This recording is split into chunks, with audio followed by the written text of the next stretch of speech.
Does everybody have one of these handy? We'll start with one or two prayers from that. Not everything, but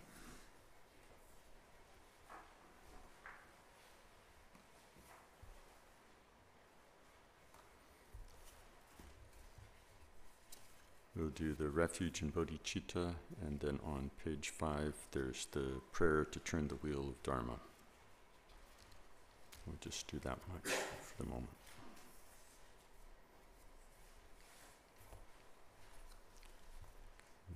Do it in English this time. In the Buddha, Dharma, and the Supreme Assembly, I take refuge until enlightenment.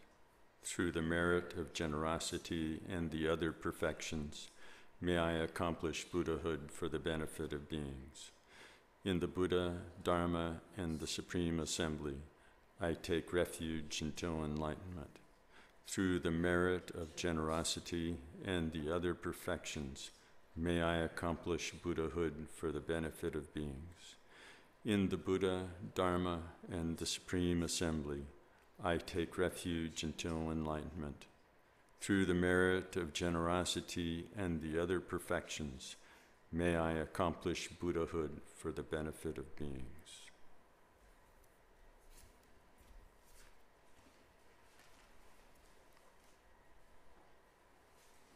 On page 5.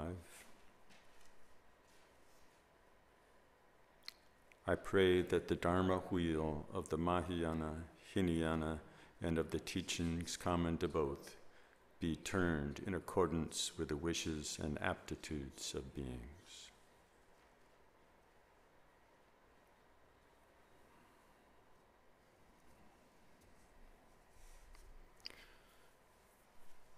So, good morning. And I think I know the answer to this, but I'm not sure. How many of you are going to India or planning to go this? No. This week, no. Okay. And how many are doing the Ngondro practices otherwise? Okay. That counts. Stumbling counts when it comes to practice. And I'm not sure that I know your name.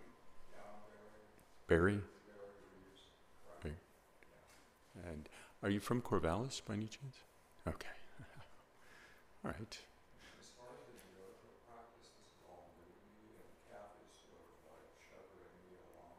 Yes. I have the text, but I haven't actually. Mm-hmm. That's as far as I've been. Okay. So,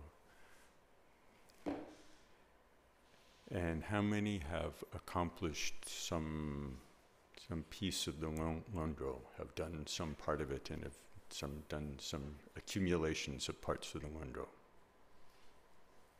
Okay, that counts. Okay, all right. I'm trying to get a sense of sort of the range here. And my intention this morning is to do a couple of things. One is to provide some sense. The main thing is to provide some sense of how to approach the Mahamudra program overall. and how the pieces fit together, and how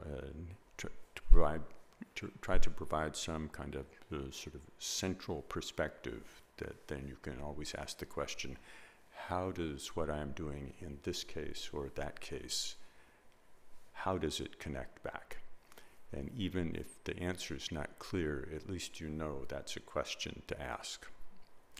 So that's one piece. Another is to give some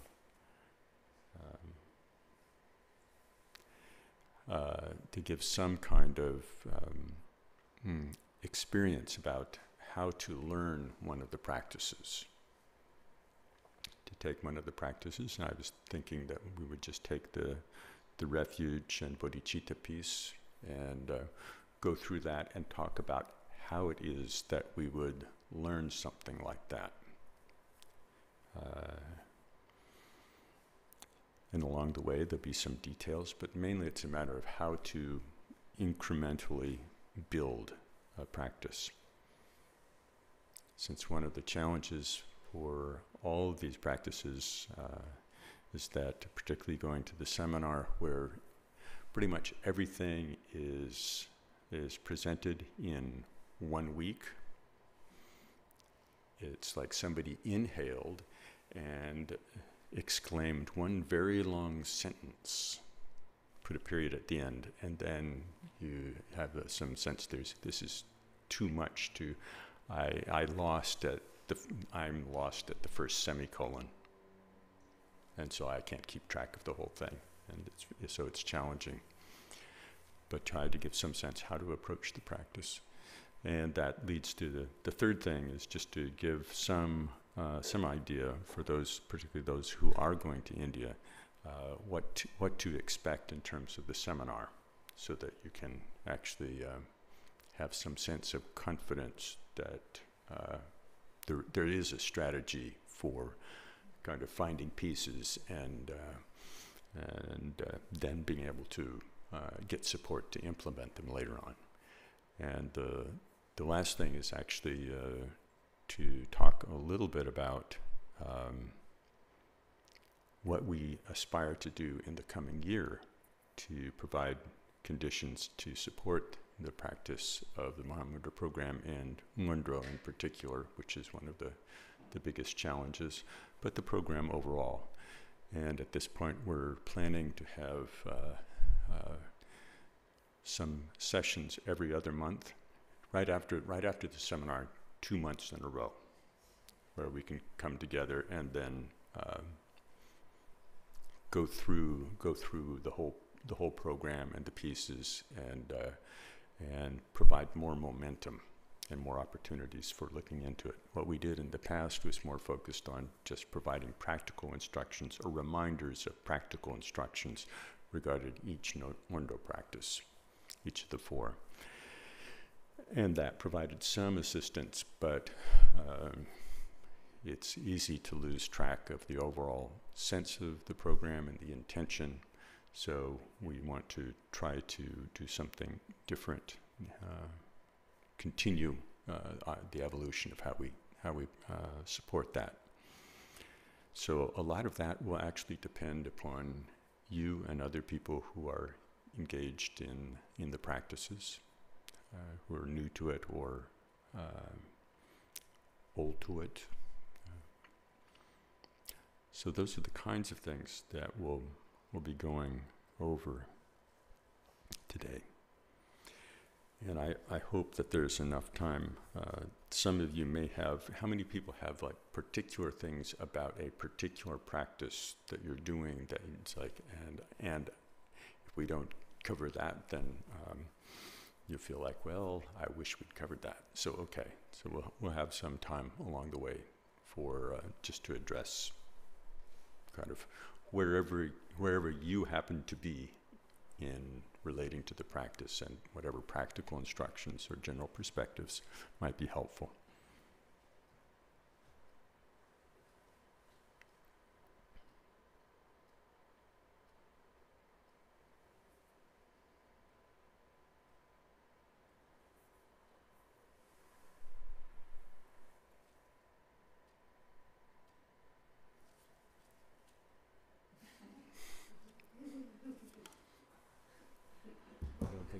I'm not relying on that. So.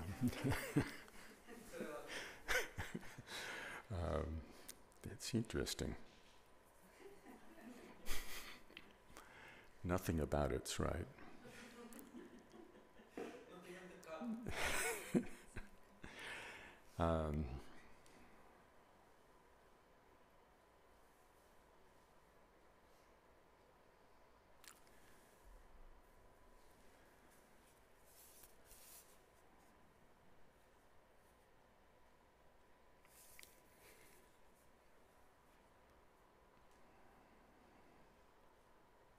In the presentation of the path of Mahamudra, the preliminary practices play a central role in the presentation.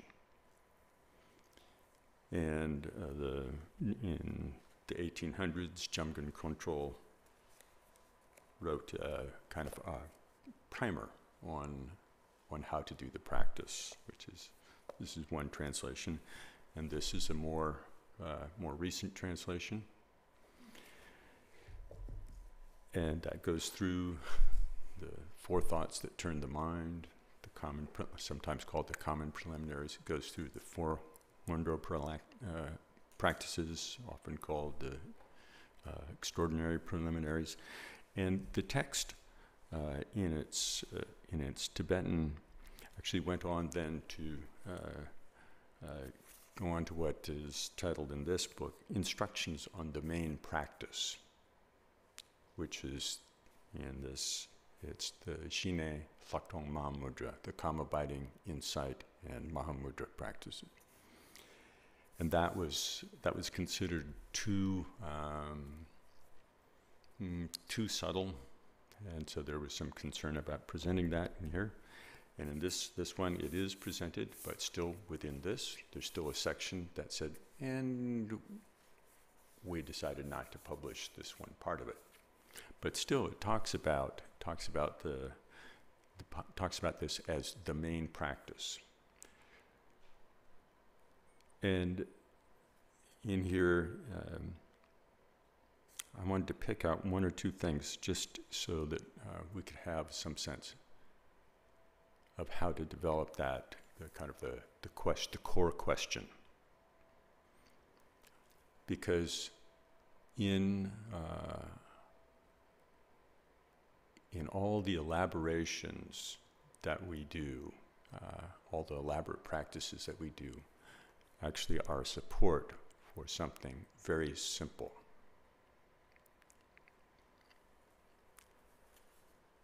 And you can read so many very simple expressions, or the expressions of the profound simplicity of the pith of the practice are very inspiring.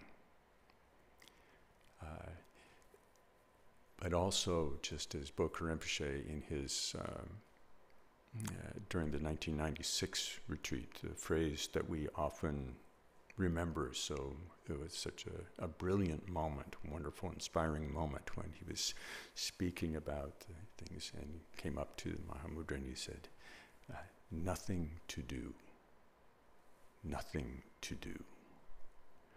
And the context of it and the impact in the moment was, it really had it was very moving and had a lot of impact. But if you just walked away and somebody said, so what did you find out about Mahamudra? And you said, nothing to do.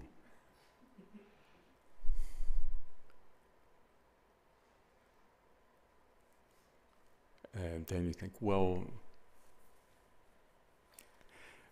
that's really great, but somehow I don't feel any different than I felt 5 minutes ago, other than feeling kind of inspired by something. I don't know what to do. So it's worth considering. This end of it a little bit and thinking about it. In the instructions on the main practice, there are a variety of things that I could kind of point out here, but just to give a little sense, he's talking about calm abiding and insight. And the points for the mind are not to follow the tracks of the past.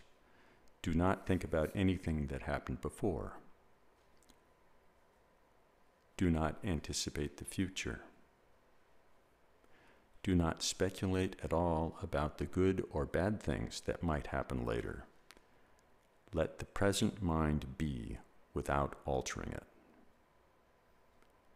Do not expect meditation to arise or worry that it won't.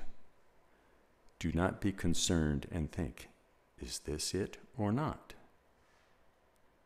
Let the thought-free awareness of now settle in the nature of its own being without identifying, altering, disproving, or proving anything. Do not get distracted. Do not meditate. Do not alter it. All the points of how to settle the mind are complete in these.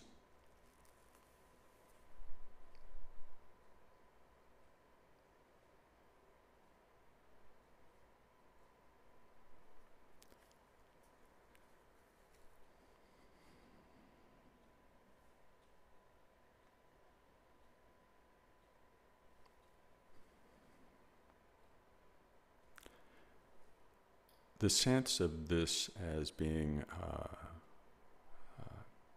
there's a great simplicity in this, great simplicity. And we can follow along pretty well in the do not follow tracks of the past, do not anticipate the future. We can understand what those mean. But we can immediately see that we have even difficulty with that once we sit down.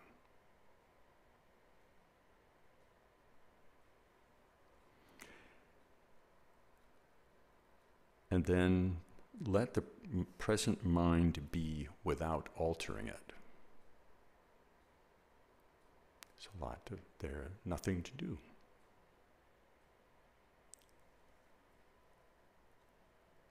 Do not expect meditation to arise or worry that it won't. Do not be concerned and think, is this it or not? Let the thought-free awareness of now settle into the nature of its own being without identifying, altering, disproving, or proving anything. Do not get distracted, do not meditate, do not alter it.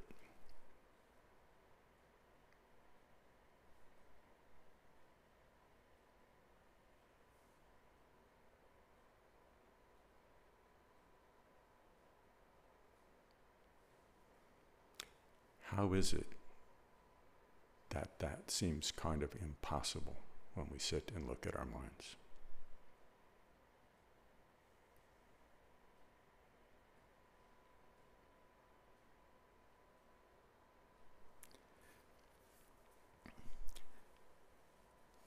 And really the core, this gets to the core question.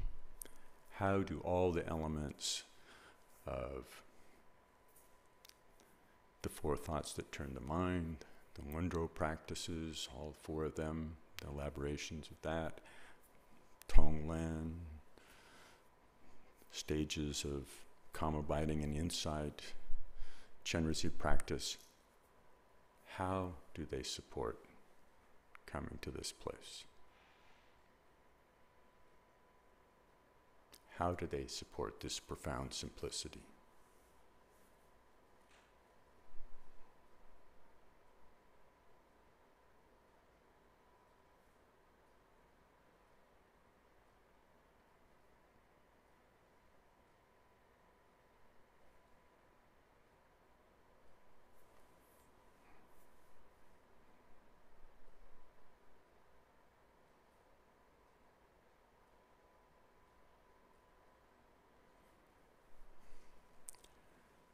One of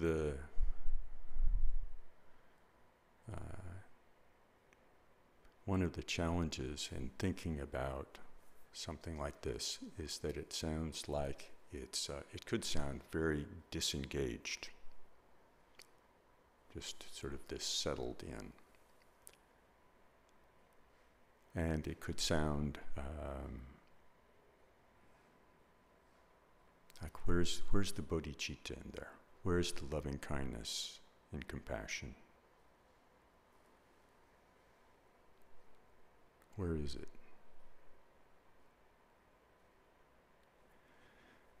But actually, if we look at some of the elements, some of the most key elements in the practices, we see, oh, actually, a profound bodhicitta, a profound loving kindness and compassion is actually one of the key ingredients to arrive at a spot where the mind is able to settle in this way, where the mind is able to be free in this way. Ethical activity is also a key support.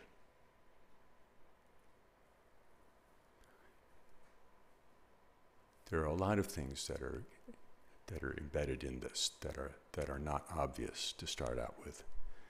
And so when we look at the Mahamudra program or the path of Mahamudra, even if it's not particular to this, or any of the paths of practice that are complete, we see that there are all kinds of supports that are put in place.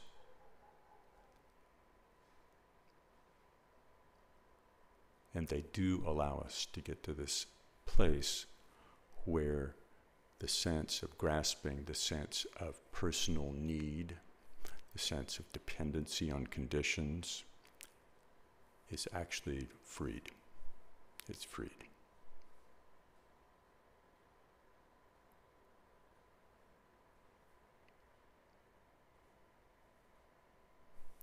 It's not self-absorbed in the sense of this is all about an experience for me to have. In order to really get to this place deeply, it's necessary to see through that sense of personal agenda, to see through that whole construct. It's necessary to do a lot of things. And so as Bokar Rinpoche said, after he said, nothing to do, he said, but until we see how that is, there is a lot to do. And so, thus we have the Mahamudra program, which there is a syllabus of all these little parts and pieces, and Bokar Rinpoche, because time was limited, the amount of time that people could come and spend in India was limited, he would make sure that between he and Khenpo Rinpoche, they presented all this material, and then it was up to us to come back in a year after doing our best to put it into practice. So it's kind of challenging, and but it's always worth thinking. How does this actually come together? How does this come together? How do the practices, and before we even get down to the nothing to do, which is, we don't even see what we're doing in the first place, so that the thought of nothing to do actually is a little too advanced for us in certain ways. We can hold it as an inspiration. We can hold it as an inspiration to always approach our practice in a simpler way. That, I think, is very valuable in it. To not look at the syllabus with a whole page of single-spaced items, and then think, and each one of these things has 4 subparts, and then get more and more and more complicated about it. But in the moment, as we practice, to be as simple as we can, be very direct. And that can provide kind of an impetus to relax through the practice.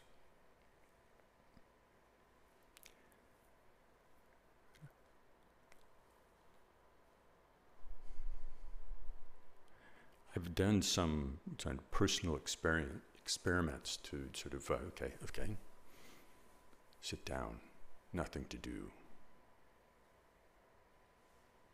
And then watch the doing, see what all the doing is, and try to see, what are the kind of the key motivating pieces in that? What provides the energy? What's going on? And one of the things that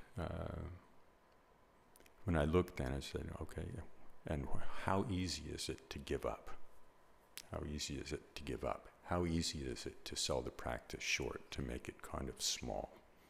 Because I want something bite-sized so that I can think, well, at least I can do this much. That's useful.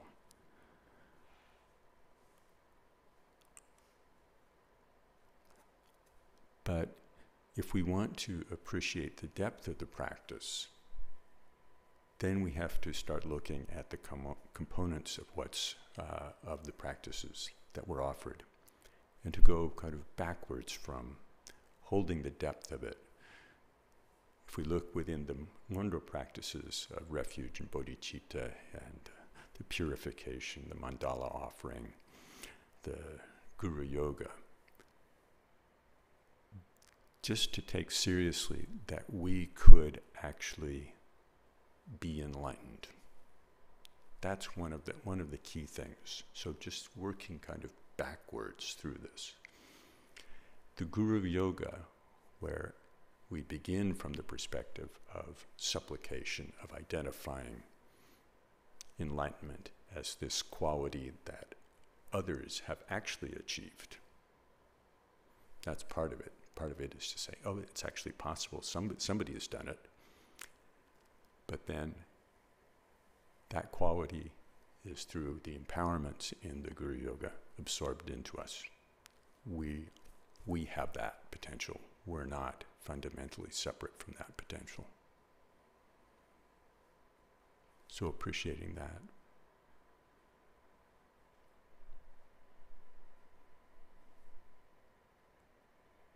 Being able to actually take that question seriously of the depth of the practice, the profound potential, profound point. When we look at what comes up in our minds when we practice, we can see a lot of the things that arise have to do with a combination of wishful thinking and fears, or negativities that come up. And we're very involved in those. We believe very much in them.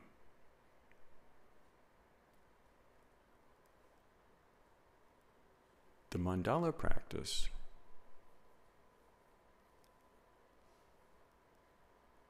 deals with the part of the wishful thinking and the fixation on things, holding things.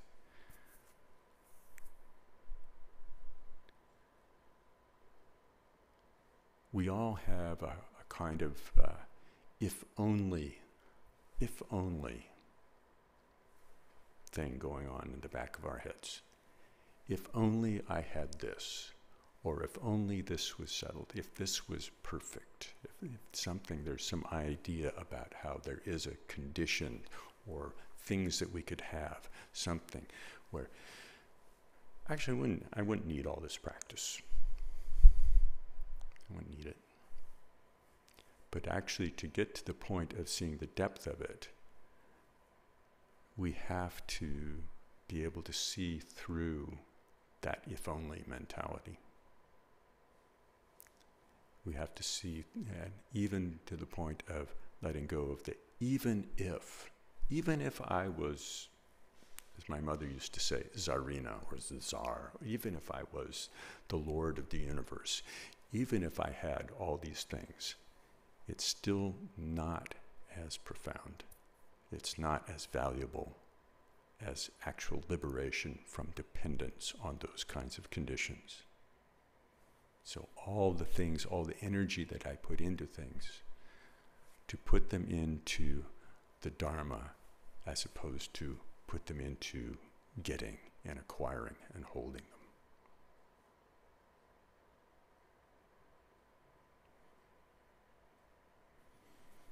But getting to this point, it's like, well, what's underneath there? There's a lot of habitual patterns that don't even let us get this far. We're very wrapped up in all our kleshas, all the desires and fears and confusion, ignorance. And so we actually have to abandon our loyalty to that. That's what purification, the purification practices are about that.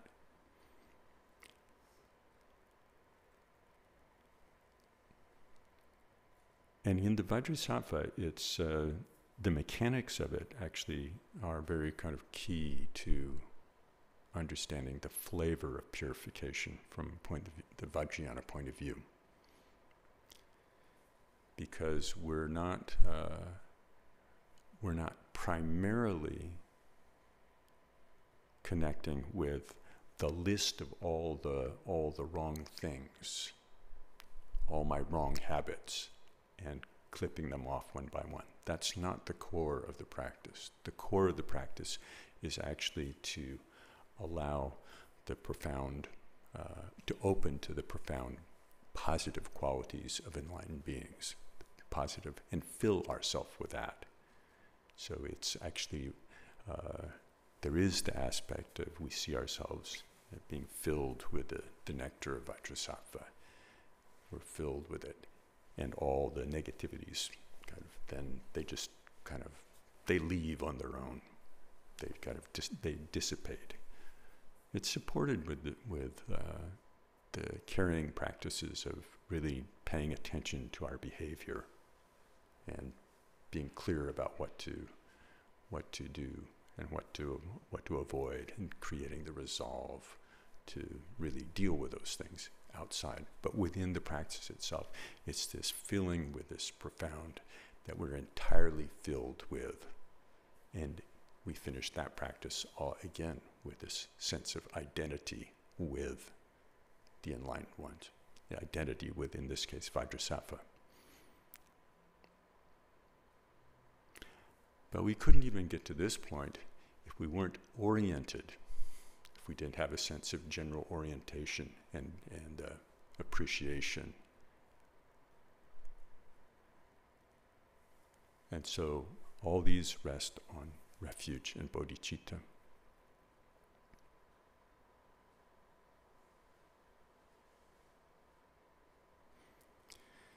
And in the refuge and bodhicitta, we have this opportunity to step into a world where we can recognize that actually in any moment we're not that separate from, we're not fundamentally separate from the enlightened ones. We imagine ourselves with the Buddhas and Bodhisattvas immediately present in front of us. And if we take seriously the teachings about that all beings have Buddha nature, that we don't recognize it, just actually it's a little bit of a contrivance to say it's somewhere else, but because we don't feel like we don't start out by feeling like that's really our true nature. We see it as here, right in front of us. And the other thing that we have to see is we have to see our connections to all sentient beings and to feel the profound commonality. All beings want happiness. All beings wish to be free of suffering. So that becomes the basis. But we probably wouldn't even get there if we did not actually appreciate, we wouldn't bother with this if we did not actually appreciate the shortcomings of our samsaric situation. The shortcomings of chasing after all the things that we grasp for, running away from all the things that we're afraid of, that we dislike. that's actually key. And with the 4 thoughts that turn the mind, of them all, without that one thought, without the actual deep reflection on the nature of confusion and the nature of suffering and the depth of it and the subtleties of that, without that, then there is not really a deep motivation. We can't. Why? Things aren't that bad. None of it's really that motivating. But the 4 thoughts, they also include the karma, where you can start to contemplate just how does this all work? And then the recognition of how long do I have to work with this? How long do I have to figure it out? And do I actually have, do I actually have a good opportunity here or not? Those things, to really reflect on those things, become very motivating. So if you run it back the other way with this appreciation, begin to have an appreciation for samsara and the problems of that and the mechanics of how it is that we're wrapped up in that and the preciousness of our circumstance, then we're like, oh, let's see, where do I look? Where do I turn? How do I orient myself? Where do I find actually deep reliance? Where do I find protection and assistance? It's in the Dharma, it's in the Buddha, it's in the Sangha. And it's not in my own narrow self-interest, my sense of being separate. And so we're actually stepping into the Vajra world with refuge and bodhicitta. We're stepping into all the methods that allow us to use the creative capacity that we generally use to create samsara, to actually allow ourselves to relate to something that's more fundamentally true. We say it's in our imagination as opposed to the thing that we think isn't, but this is a chance to actually begin to see through the what we are doing as opposed to the nothing to do. It's a chance to begin to see through what we are doing because we hold this other image up and we begin to work with it and begin to notice that that's actually a more functional orientation. But just being oriented, then why is it that I can't just kind of move straight into this? And then we have to deal again with, I'm dragging around this anchor of this load of kleshas and karma and whatnot that I just can't seem to let go of. It's my sense, that's my only real possession that I have in life, is all this baggage, very, very heavy baggage. So letting go of that. And letting go of it without a sense of deprivation. There's actually something better. The letting go occurs by being able to open to something very profoundly positive. And then beyond that, so there's a letting go, but then how to create a sense of appreciation for, or letting go of that sort of the subtle grasping and really invest our energy. So there's like kind of the vastness of offering the universe, the if only and the even ifs, all those things. And my favorite amongst them is the one that's the most absurd. It's the wish-granting cow, which is really the description of the cow is actually wonderful. These sapphire hoofs and diamond horns and the sides, the color of the sunrise and sunset. It's just, you would drive a long way just to see one, but the cow that grants anything you want. It's a very culturally unique origin to this. But when I realized that I owned one of these, and I really wanted it to pay off. I had my own wish-granting cow. I said, please give me what I want. I really want this. I want this. If you would just give me this, I would be happy. I'll be happy when. And so just being able to give up that and dedicate all the energy, all the energy that goes on to holding on to this vast sense of, well, if I could get that, then that would be good enough. Give up on that. And then to go on to really see, oh, it's actually, this is not something separate. This is something that's actually, if I really open deeply, letting go of all these things, it's actually possible. And then in the traditional presentation, that's when you would begin calm abiding. We begin by teaching calm abiding. But one of the things that was shocking for us when we started practicing at KCC with Lama Tinley Drupa, he thought we were very presumptuous because we could understand the instructions for calm abiding. You know, place your mind here, go chase it down, bring it back.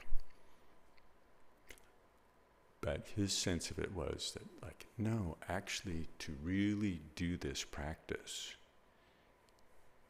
you really have to have this very deep preparation. And that's the way it was treated. That's the way it was treated. So you have there's a little thing from Gotsangpa. Where is it?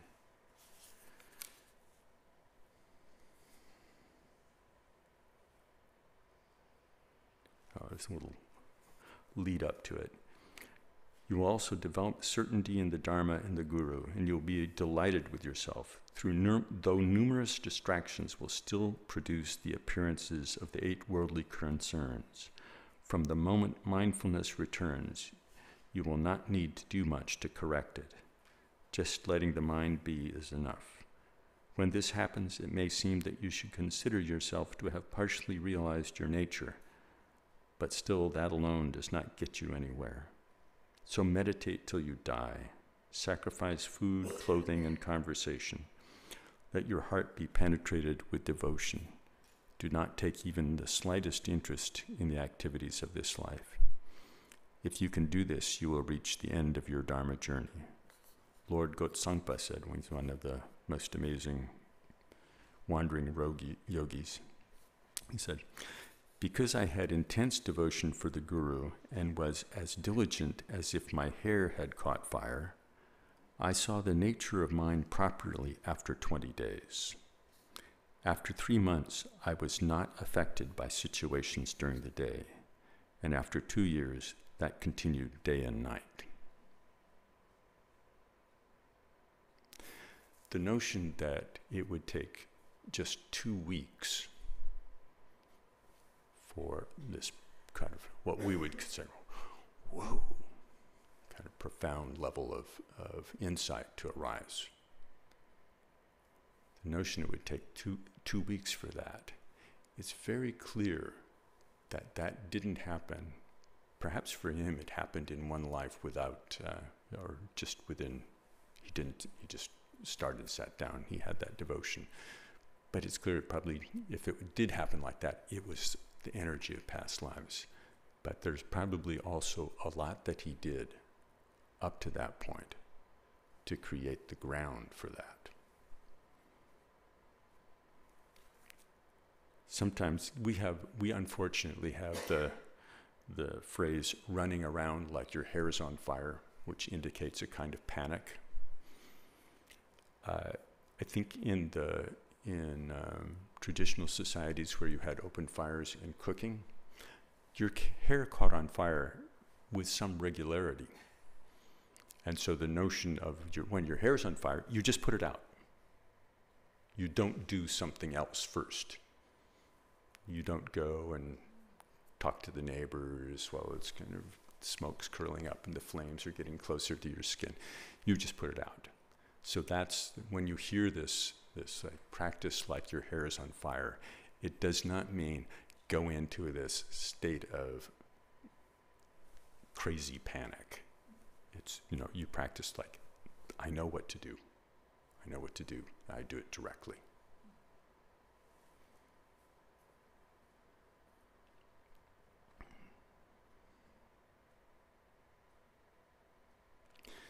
I think it's useful to kind of keep something. And as you practice, this is just, I've just kind of shared my narrative. I don't necessarily suggest that this is universal, but this is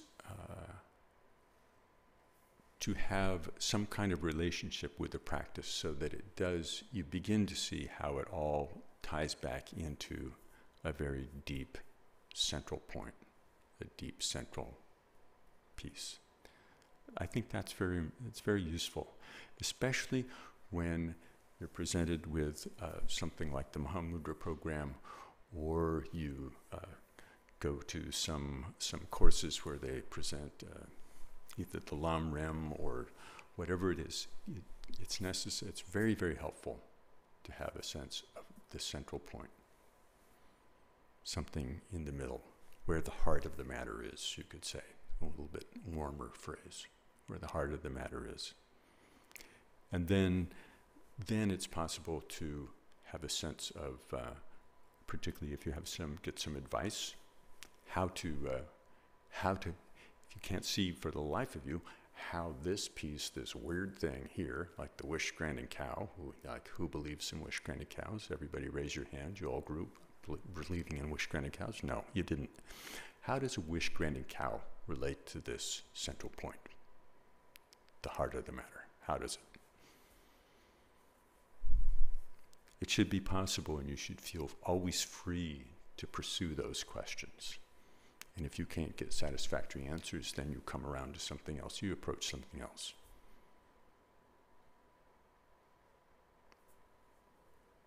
But as you practice, I think you'll probably all find your own narratives. So this is my encouragement to find your narrative within this kind of big endeavor, this lifelong endeavor.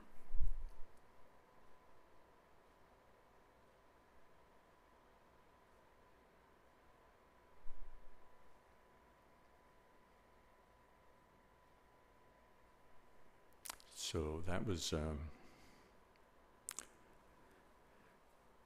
fairly long. Do you have any thoughts or questions at this point?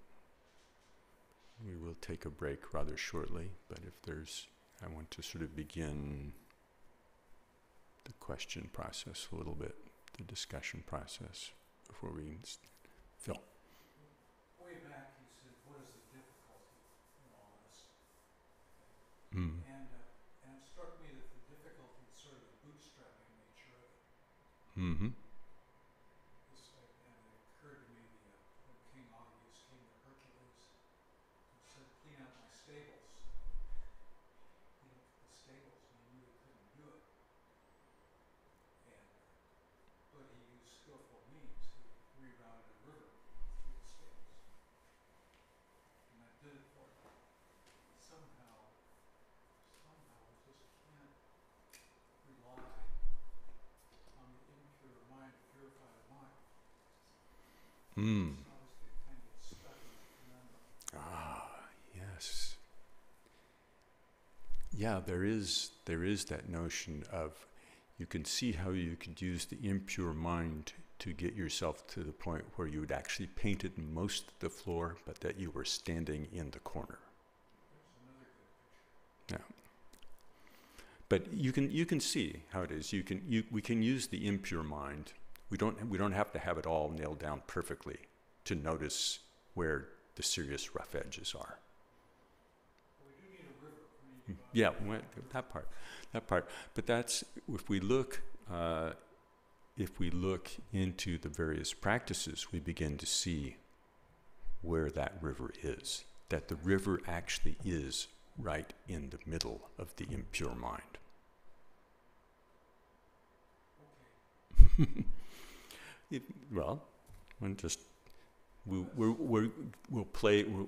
play the ball where it landed, and the phrase that comes to mind is in the Guru Yoga, the recitation for Guru Yoga.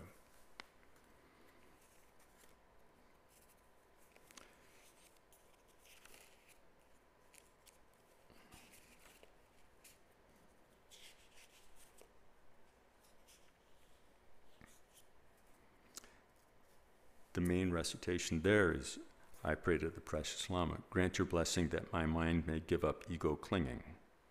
Grant your blessing that I may be free of wanting. Grant your blessing that concepts contrary to the Dharma may cease. These are all things that we can kind of understand. These are projects, right? You can imagine sort of painting yourself towards the corner on giving up ego clinging, being not so profoundly wrapped up in it. Sort of you can go in that direction. Grant your blessing that I may be free of wanting. Be free of the wanty, needy mind. It's this, the gyme, it's like this sense of neediness. I always want something. We can see how we can relax that. Grant your blessing that concepts contrary to the Dharma may cease. It's a little hard. Chumin namtok kapar jindilom. Chumin namtok. Namtok, the word that's translated as thought, is actually any appearance that arises in the mind that's tainted by a sense of self and other. Tainted by that sense. So but this really refers to all the elaborations. Once we have ego clinging, then we have desires and wanting and neediness. Then we have all the elaborations of life. So within that, still we can imagine how we can make great improvements, even using the impure mind. We can attenuate that. Then it's, grant your blessing that my mind may be realized as unborn. Grant your blessing that delusion may be pacified in its own ground. Grant your blessing that phenomena may be realized as the Dharmakaya. These talk about, the other ones you can sort of imagine, sort of you're setting up the causes for something. I'll give up this, I'll get better at that, I won't get such deep trouble here. Then we get into these, and these talk about the fruition. But the second one, grant your blessing that delusion may be pacified in its own ground. That's the one that actually is the key to, that's where the river abides. There isn't anything that arises in our minds, whether it's delusion or degrees of insight, appearances, sense of stillness. There isn't anything that's not actually a manifestation of mind. So the delusion itself, the self-grasping itself, anything that arises actually can be the ground for insight. So in that sense, you could say that, what was you said, the self-grasping mind? What was the self-grasping mind, or the impure mind? You said the impure mind. You could say the impure mind subsides, is liberated in its own ground. And it seems like the key to all this is grant your blessing. Yeah, yes, yeah. The path of Mahamudra is often talked about as path of devotion. It's like the willingness to go to the... Yeah, yeah. And it's an amazing, a big piece of it is openness to the sense that there could be a river, that somebody actually has put their toe in it. Yeah, yeah. It's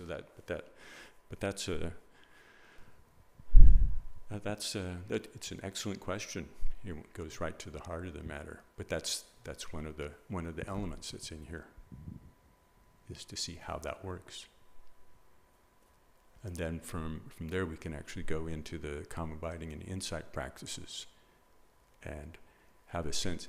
Having that sense of simplicity will allow us to look at seeing into the impure mind with a sense of simple directness. That it does, the impure mind wants to make a giant project out of everything, because the impure mind is vested in complication.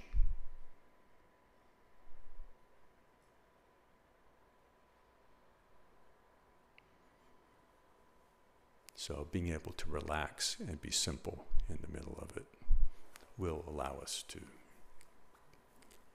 come back to that. But it takes a lot of all the other, you could say, foundations, all the other strengths of practice actually support, come together, and the devotional piece is one of the critical things.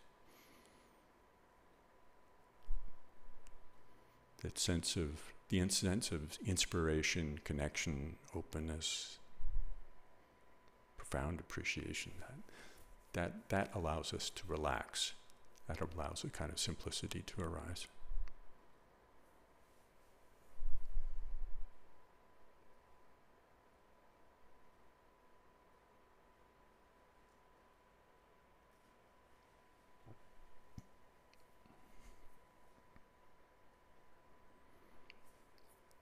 Think about some questions that you have.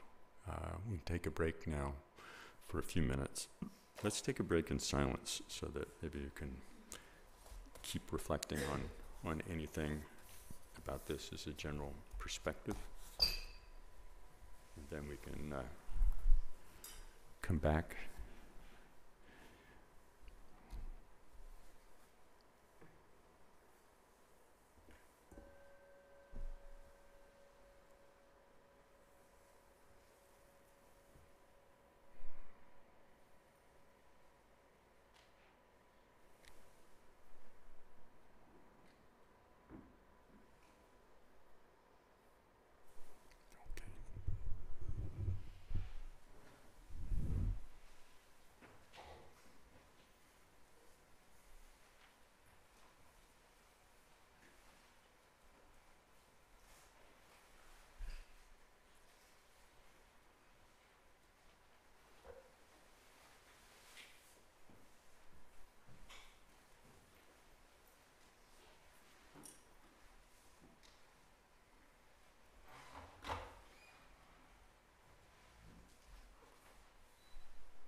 Any further questions?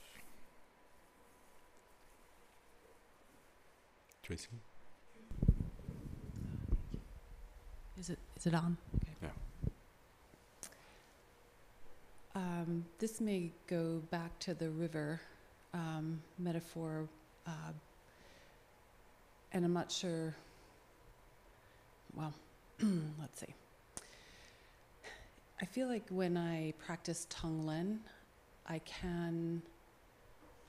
it's like I can get a piece of it that I can then grow, and for instance, like imagining that beings are my mother, and so cultivating that sense of loving kindness and compassion that I feel towards her, and then feeling that in my being, and then starting to apply that perhaps to strangers or people I consider enemies. And I can like borrow the bacterium, so to speak. The culture, right, yeah. And so with like a practice like Vajrasattva, what's the culture to grow the compost for that feeling of not being tainted by kleshas and negative karma? In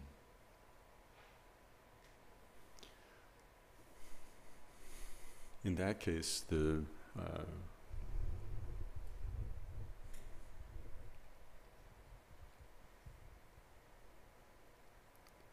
well, in the first case, with the Tonglen practice, there's something that we're actively cultivating. The backstory is there's actually something that we're also abandoning, right? One takes the place of the other. You see? Yes. And in Vajrasattva, it's very much the same, though the thing that we're emphasizing more the sense of connection with the deep goodness of the bodhisattva and being filled with that. So that takes some sort of cultivating some kind of relationship with appreciating that as kind of the basic DNA, or you could say the sub pieces. What are they? The genes, the chromosomes. The chromosomes. This is like getting down to the chromosome level of connecting with that kind of purity that's beyond basic self-concern, and allowing ourselves to be filled with that. So it's being able to imagine a being completely free of those negativities. Yes, and then we're filled with the nectar. Okay. So that's it's actually kind of interesting to put those two together and then kind of see that there's on one side it's very clear, like there's this kind of this project that if I take this one, I connect with that, and I see actually it's possible for me to do this with kind of freely. I can do this freely as opposed to waiting for a circumstance that you have to show up being the right kind of person, and then I can express this. So in the other case, it's more, but just being able to appreciate our own experience. Kind of what would we be capable of? Sort of, you can do the mind experience. What would I be capable of if I felt filled with this kind of goodness and had let go of kind of relying on my klesha habits? If I'd let go of the klesha anchor for a little bit, you said it down. What would that be? And there's a kind of a profound, very warm-hearted dignity in that. It's very, very present, very kind of clean, very sense of transparency, and in that. So these are kinds of things that you can kind of sort of little again, I'm just kind of speaking my own narrative about this, but this is the sort of thing that you can begin to discover as you go into it. Kind of, what's that like? What is it like when I'm actually, when I either meet teachers that have a profound impact on me? Yeah. What can I appreciate in that?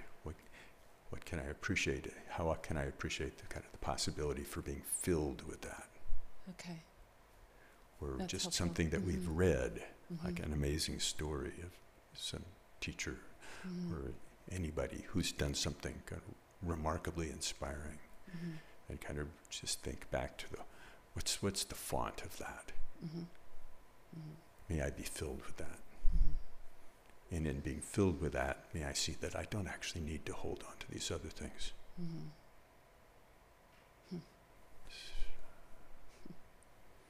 That kind of. Okay. Thank you. Suvansh.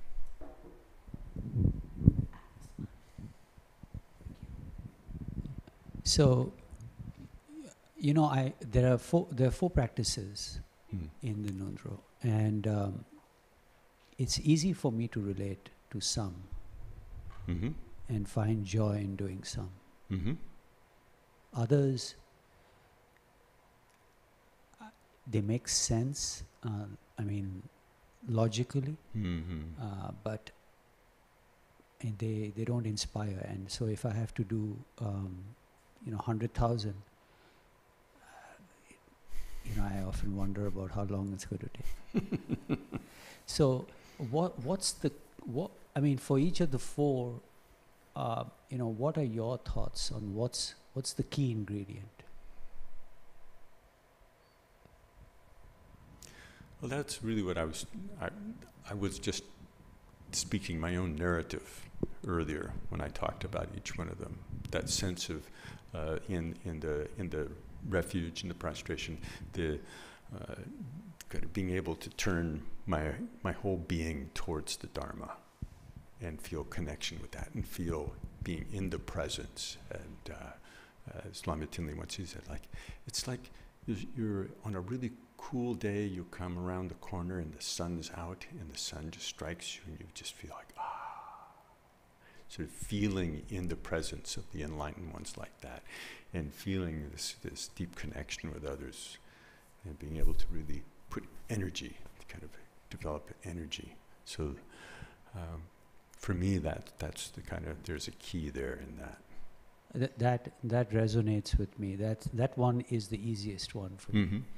But it's some of the others. So let's take Vajrasattva. Mm-hmm.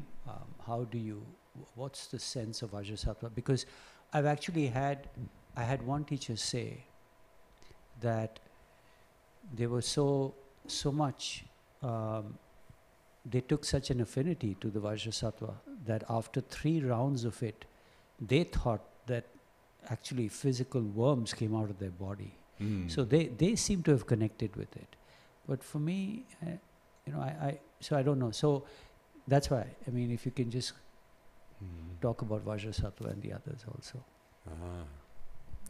Well, we were just speaking about it, and that's again the piece the piece of it, my door into it is through this allowing myself to feel like I'm just filled with this brilliant nectar that is no different than the most profound goodness that I've experienced with my most intimate and root gurus. That their goodness fills me entirely. And just being able to relax into that. In that sense of even a kind of a palpable physical relaxation as the kind of the tension of holding on to habit patterns just flows out. And just being washed like that. But I think everybody finds their own peace in that. And sometimes the piece that's most important is looking into exactly what's what's my actual experience of the resistance? What's my experience of the disconnection? And that will be profoundly unique. So being able to look into that, and most likely in conversation with some teacher or Dharma colleague who has some experience with the practice, then be able to try to find that way through. Find that way through. It could be that the side of the practice that provides the access with Vajrasattva. For many people, it could be the 4 powers. Actually looking in their life and really identifying harmful activities, harmful actions of the past that we're still holding on to, and really regretting that, creating some resolve not to continue in that way. To apply the antidotes to those particular tendencies, to turn to refuge in a deeper and deeper way in the middle of that. That might actually be the door in. And then in that, the openness, there's some openness that comes with that. Of letting just, oh no, I'm setting that aside. That could be a door in with Vajrasattva. So it really depends. That wasn't the kind of the primary thing that I connected with, but it could be for somebody. So this is the kind of thing that it's important to kind of talk through and see and relate to something. For most people, it's the mandala practice. It's just like, and that one went, yeah. That one's in an orbit that's beyond what I can see. It's not even a satellite I can detect in the night sky. It's so far out there. But it's very easy. But it's very easy in our resistance to that kind of the what I don't relate to. There's some sense of saying, I don't relate to this because. And then it's because it's so foreign, or nobody believes in wish-granting cows. There's a lot of things there, but then, and the wish-granting cow at the beginning was probably one of the things that I found most preposterous in the mandala offering. But then I began to appreciate like something in the meaning of it. But my door in there was this sense of the vastness of it, that just offering the universe, wow, and the ability to. It's said that when there's little keys, and one thing just lately that came to me is it's often said that the imaginary offering is more profound than the substantial offering. And there are all kinds of reasons for that given. So if you imagined a much bigger offering than the person next to you imagined, how are you going to create a fight over it? You can't see what they did, nobody can see what you did, so there's no way that you can kind of get yourself pumped up and gain status, and there's no way that you can think badly of yourself. Oh, I don't have enough stuff, so I can't make a good offering. The offering is just unlimited by imagination. But in going deeper in that, just again, this is just to share personal narrative, just to my doors through this, finding that sense of actually all the things that I believe will make me happy, all the stuff, internal or external, that I believe, those are all things I imagine will make me happy. They don't actually provide profound happiness. But so making imaginary offerings. If I make substantial offerings, they're also imaginary too. They're just what I imagine is really good. They're what I imagine my happiness would be improved by having that. So the imaginary, so there are many doors into these things. I recently heard, I think it was Alan Wallace. He was a student, and he was working with young Thang Rinpoche, who's now passed away, who many people said was a Vidyadhara. In other words, he'd seen the nature of mind. So he was asked, young Thang Rinpoche was asked, where are the mountains? And he said, he had a clear experience of the mountains. And he said, they are in this region. So there's a particular spot where they say, you walk down there, you won't see anything. But for Vidyadhara, it's as palpable as touching this table. You're talking about Mount Meru. That's right. Yeah. The central mountain in the mandala offering. Yeah. Yeah. So that actually surprised me, because I always thought it was imaginary. And maybe at the level at which you start out, you use it in different ways. But it's to the extent that you can actually experience these things, some of it is real. There are different threads. There are different ways through. Michael tells a story of somebody having an extended debate back and forth with Kala Rinpoche about the mandala offering. And this, though it's not like that, it's like this, and we can see that there isn't, the contents aren't like that, this and that, and they go back and forth, back and forth. Finally, Kala Rinpoche said, well, if we both lay down on the afternoon, nice day, and we lie down underneath a tree and we take a nap, and we wake up, and we say, and you say to me, I had a dream. Then I would say, I had a dream too. So then are we going to argue about our dreams? So there's something in it that, that's one of the questions that we have to actually deal with very directly, is our sense of what's real. And when we get teachings from people who really do, they've talked to other people who've had this experience, and it's like there is a way where their sense of what is real and our sense overlaps to a point, but then includes something that we go, I don't know about that. As a matter of fact, I do know about it, and that's baloney. So, but to go back to stepping back to the notion of how it is that the creative possibility of our mind allows for all experience to arise.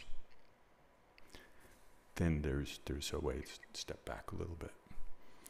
But for us, if we're really concerned about what is real and what is not, and that these practices challenge something in that, we actually have to go directly into that question. How does a sense of reality arise? Then that's a key. That's a key. We actually have to go there. So but again, this is just an example of our practice will be unique and individual, and we'll have to find our way through these things. And the kinds of things that come up are they're the grist for the mill. They're the grain that needs to go through and be ground. That's our own grain, and we need to actually look at it. These are the kinds of questions that I think over the next year, as we go through the practices, that we'll go deeper and deeper into these kinds of things to see how it is that we get deeper and deeper into our own experience and what these practices can bring up. So I think this is in a certain way, this is like, we've gone ahead to, now we're next May. But I do hope that I can encourage people that are doing the Mahamudra program, or people who are interested in doing Ngondro, to at least spend some time to kind of get in sync with the schedule. There have been so many times that the Mahamudra program has been held during the year that many people, then there's this quarterly system of encouragement to go through the practice. And for those who are doing the Ngondro, and again, it's not necessary to do the Ngondro in the first year. You may find that actually it's quite enough to try to take on just the basic calm abiding practice. That could be quite enough. And then just engaged in contemplations that relate to the Ngondro practices, to really kind of think about them in a more kind of wrestle with them a little bit, and try on the view in them, and not try to dive in and sort of into the mechanics of it. That could be skillful. But for those who are wanting to dive in, or even just wanting to dive into kind of a contemplative exploration of the practice, I'm going to want to encourage people to kind of get in sync with this cycle. Some people started some year in June, some started in November, some started some other time. And so if they're looking at their own quarterly clock, they said, oh, it's 5:15 Vajrasattva. It's whatever time it is, but so that we have a little bit more shared momentum in this. And I hope to encourage people who've actually completed Ngondro to revisit it, because it's not considered a do once and rush quickly on. There are people that have that made it their life's practice. People who went through the whole cycle. Dejun Rinpoche's this amazing Sakya Lama that we had the opportunity to meet early on in the 80s. His teacher they did in retreat continually. He did Ngondro practices. He did something like 14 sets of the Ngondro practices in his life. And we think, if I could just get through one, maybe, I might, I might be able to do one. That's we're at the binary, will I get there or not, one time. But the notion that this is actually a cycle. And that was one of the things that Bokar Rinpoche wanted to do with the program.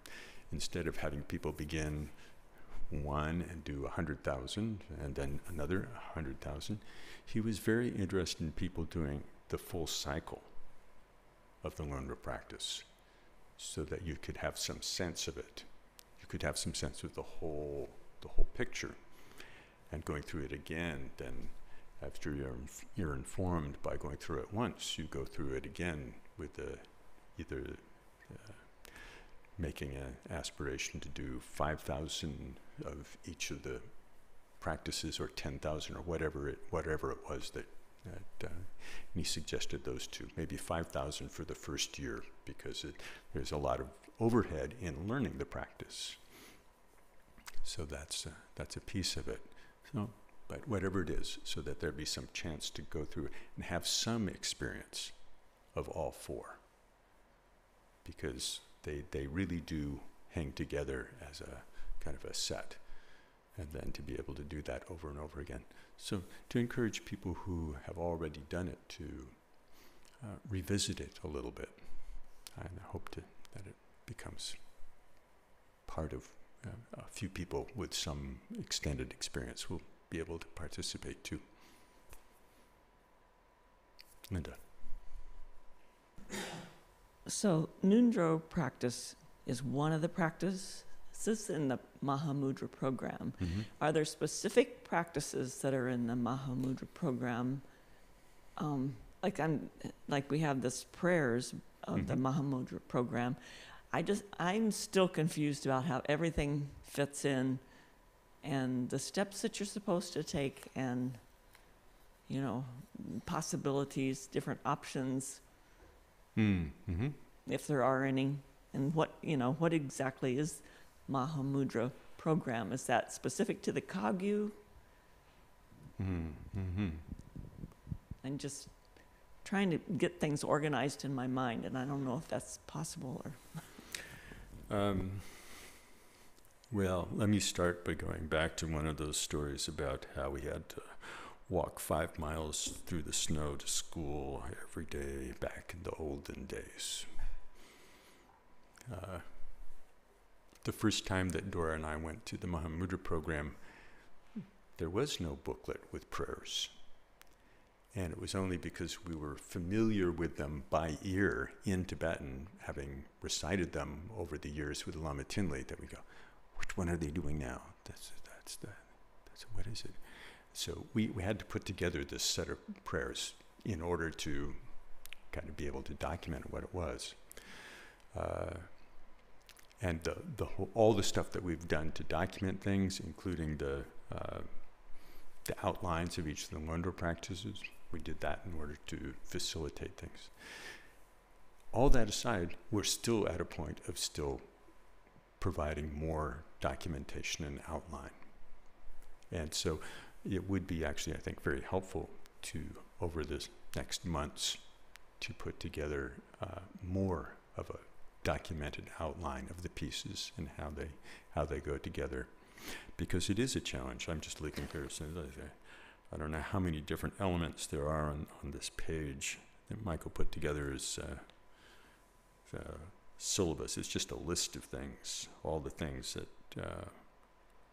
could be part of the program.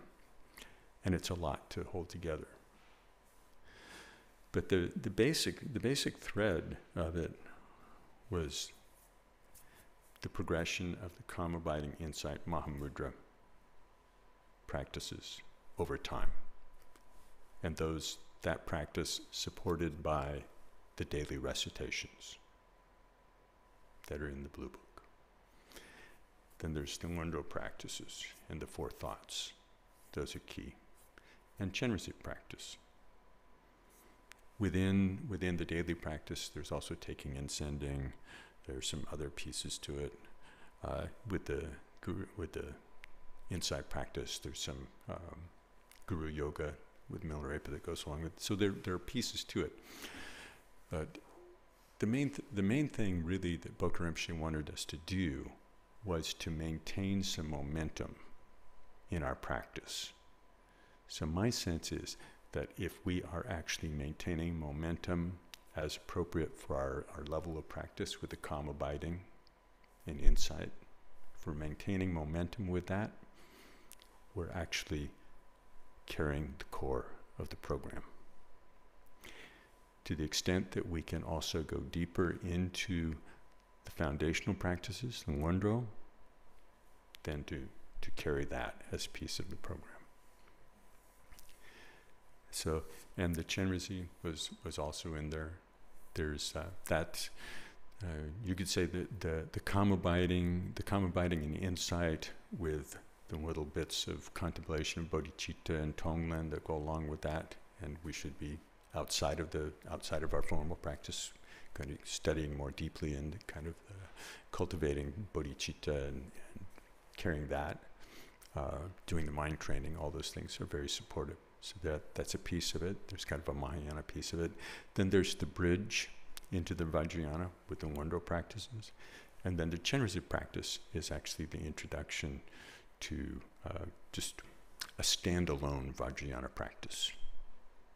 So there are those kinds of pieces to it. But we need to write it all down. Otherwise, this kind of list making, this kind of recitation, I have now, I'm sure, the first 4 books that I put on the shelf are off the far end with the last 4 that I just put on. So it's this is why we actually need to document this a little bit better. It just sounds like it's just so overwhelming. It's like I need to be practicing 24 hours a day to even get my mind around all this. Yeah, well, we are practicing 24 hours a day. It's just what are we practicing? So, but the calm abiding practice is not an overwhelming commitment. unless we really don't have a half an hour a day. If we really want to dig into practice, it takes more than a half an hour a day. That's kind of like, is there some way around this? Can I be really clever? Can I buy a few extra hours a day? Can I hire somebody else to do my practice for me? All these things have been thought of and more, but there isn't a way to do more practice without doing more practice. And the Ngondro practice is the one that's most time-consuming, and it's the most prone to a sense of complication, because it does have a number of moving parts. But I recommend, I have someplace here, I was going to just hold it up and say, this book, I recommend, it's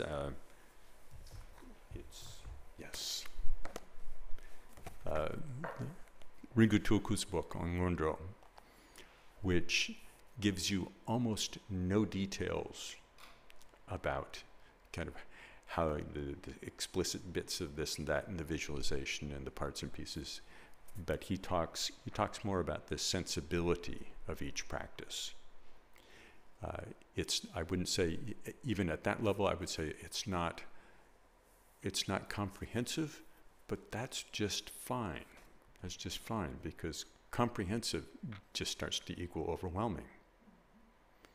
So, but what he does do is he offers a way to sort of get some sense of each practice. He offers something that is, I think, can really give traction about how to relate to the practice.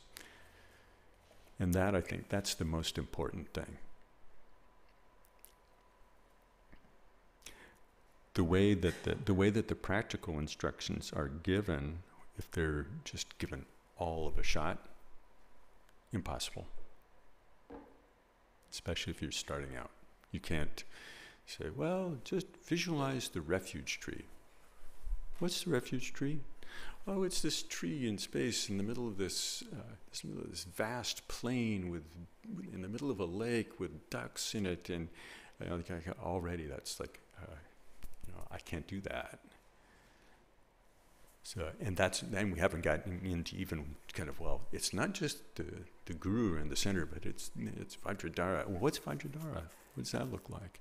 Oh, well, only the 13 ornaments of the Sambhogakaya. And each of the practices could be, you could swamp yourself immediately with that.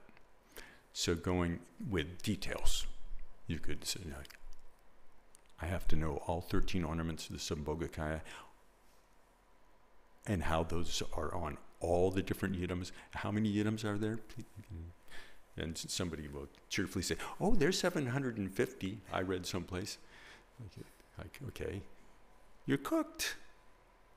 You're cooked. And each of the practices could be like that. And I remember up at CBEC when Khenpo Rinpoche came and offered the Mahamudra program, and since back in the 90s, even Bokar Rinpoche had asked the French lamas or one of us to do Ngondro instructions. So it's always one of the lamas, and I gave the refuge instructions, and I was thinking ahead to what everybody was going to hear the next day and the next day and the next day about Vajrasattva and Mandala and Guru Yoga. And I'm thinking, what is anybody who's starting out going to remember if I give more than the most one detail? So I said, so if you just think your guru is in front, and in the form of Vajradhara, but even with that, Vajradhara is holding the dorje and the bell like this.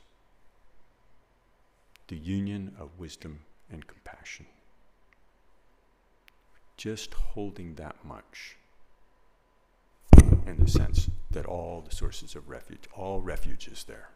Just hold that much and do prostrations.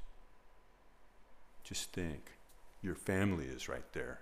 All your friends, all sentient beings are right there. Just do prostrations. Then, and some people have said, yeah, I don't remember any of the other instructions, but I remember that one thing. And that's to me, that is a key in terms of how to learn these practices. To the extent that there are lots of details and there are lots of practices, we have to begin with a core. Find out what the core is. And that's part of the reason that Bokar Rinpoche said, okay, if people are overwhelmed and they feel like the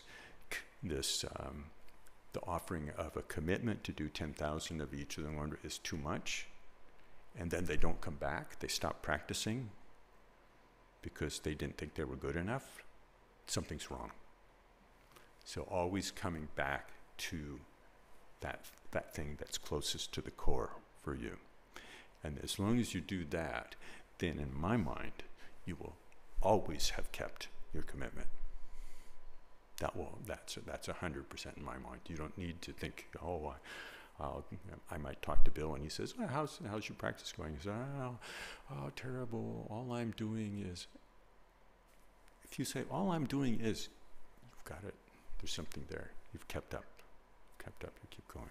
So staying kind of close to the heart of the practice, finding your way in, actually really relating to the resistance, relating to the difficulties, bringing them out, discussing them. That I think is critical. To the extent that we can actually describe how some of these pieces work together to support, going back to that simple heart of the matter, that I think that's the main challenge in all practice. All practice, whether it's the Mahamudra program or not. And we were, back in the old days when we walked uphill both ways to school in 5 feet of snow, having the Mahamudra program with only all this was a huge relief. Before that, it was seemed like oh, and then you could be doing white Tara and green Tara and Mahakala and Cha and Medicine Buddha and 2 different forms of Chenrezig practice and Kamabani. We had 9 different practices that we were doing at the center. Oh, and Ngondro. That was like our weekly rotation included 9 different practices. So this seemed like radical simplicity. But still, being able to find your way into the core of it is really important. And that I hope we maintain that as kind of the central question of the coming year. Margaret? Could you talk a little bit, 2 things. One is about the Mahamudra program that a lot of us are going to in January, and what exactly we're committing to. I mean, I understand there's a commitment to do Shine for a year, but then there were some emails going around about empowerments, and so I'm just kind of wondering on that aspect, what type of commitments we're entering into besides Shine, or if they're optional. And then the second part is more just from a practical perspective. Looking through the Ngondro, it seems like there's an ideal way perhaps, but then is there also like an abbreviated, like if you have, for the mandala, for example, can you just do what is on page 35? The Zalshipu that part. If you can just start with, just do that for your accumulations, or does it not count for an accumulation unless you do the entire thing? So just kind of trying to get an idea of what's ideal and what is like, if this is all you can do, you can count it as one. Those 2 things. Yeah. They're usually Khenpo Rinpoche or Gyatso Rinpoche or somebody who usually offer an empowerment during the seminar. And most often there'll be Chenrezig, Vajrasattva, Green Tara, occasionally something else just offered as a sort of as a, you could say, a blessing. None of those are offered in sort of the kind of a sword hanging over your head commitment style. The practice of Ngondro is definitely supported by having an empowerment of some kind, and in particular Vajrasattva and Chenrezig also.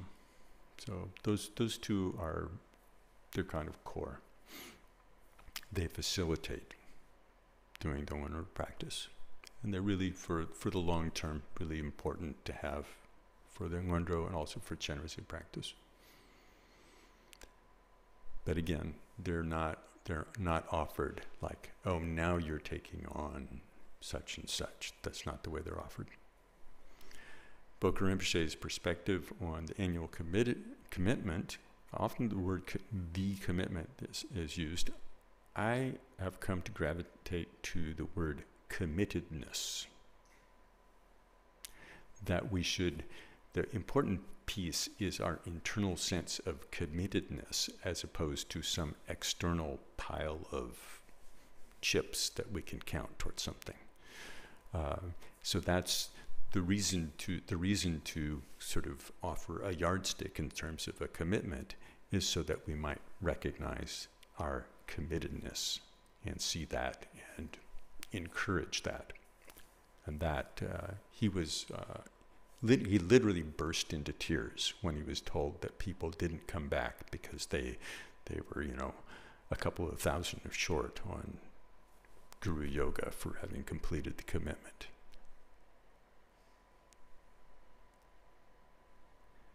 So just think about making the lineage holder cry for holding that kind of like, you know, like, that's, you know, I didn't mean it that way. Please, where are they? I'll run. I'll go get them. I'll tell them it's okay. Please come back. It's, you know, very moving to think that was, you know, to have him express his kind of, oh, I didn't realize it would be taken that way. Yeah, so it's that piece, I think, is that's important. There are some parts, particularly the Guru Yoga. The other ones actually, once you're familiar with the recitation, the recitation overhead is actually not that long. Even the 37 points of the mandala practice, it does take, all these practices, all Vajrayana practices take learning. We actually do have to sit down and become familiar with them. And that was why he shifted from 10,000 to 5,000.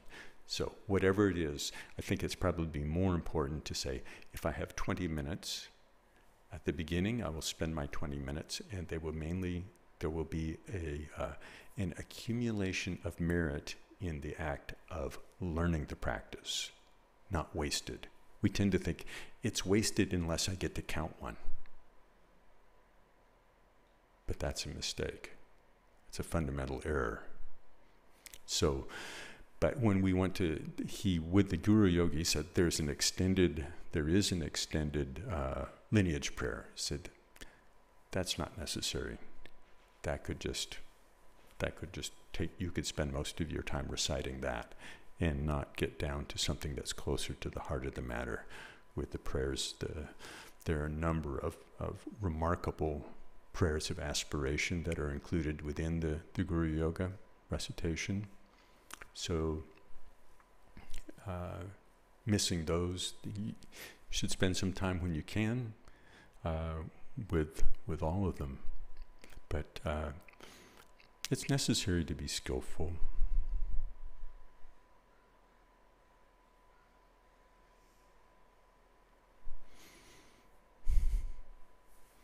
So I haven't offered you the totally easy way out, but there is a way to relate to it where we can kind of step outside of some of the traps that cause us to short-circuit our practice about it. One of the things in Vajrayana practice is that once we've actually learned the practice well enough and recognize the steps that are in the practice, it is possible to do the practice without any recitation whatsoever. That's actually encouraged over the long run. But we actually have to go to the point where we've learned it well enough so that we actually can feel those steps. Then actually it's actually encouraged to, with some regularity, to do it without any recitation, except perhaps whatever the main mantra is, the core piece of it. But that requires investment. All this practice requires some investment.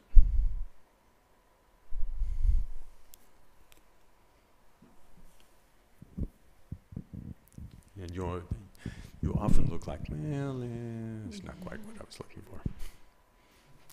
What else? What else?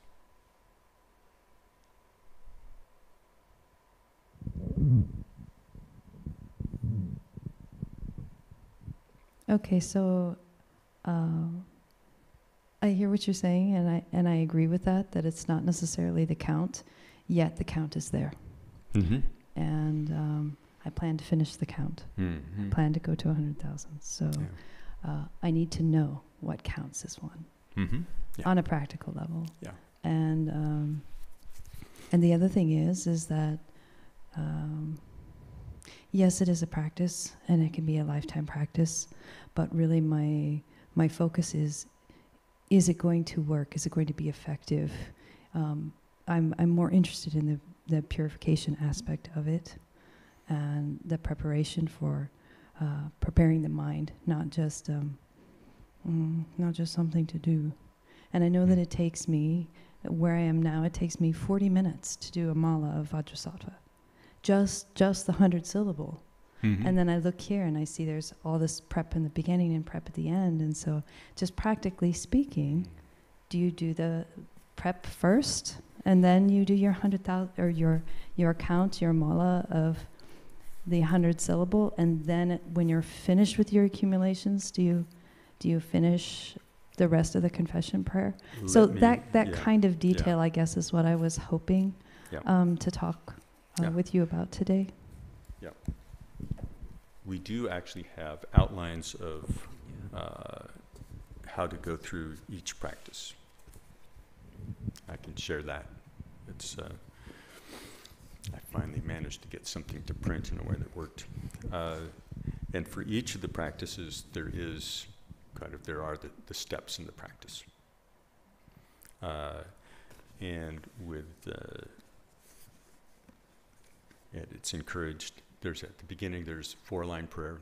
It's basically taking brief empowerment from the guru, and then some kind of recitation or contemplation of the 4 thoughts. Just a reminder of that. It could be in just 4 lines, or it could be more, depending on what we want to emphasize.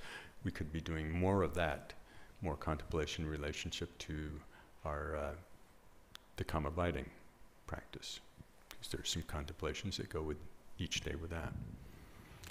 Then with each of the practices, there's a kind of explicit, like this is the part that's actually kind of the central piece. And for something like for Dorje Sempa, then you do the empowerment, the 4 thoughts, a brief refuge, and then begin the Dorje Sempa section. So you don't do the whole refuge section. And you don't do the mandala and the Guru Yoga unless you really had time. And so it's like that for each one. With the mandala, you do the basic preliminaries of taking refuge, and then you do the Dorje Sempa piece, or the mandala piece, or the Guru Yoga piece. And the Guru Yoga, that was, again, condensed. And as you become familiar with it, it goes much faster.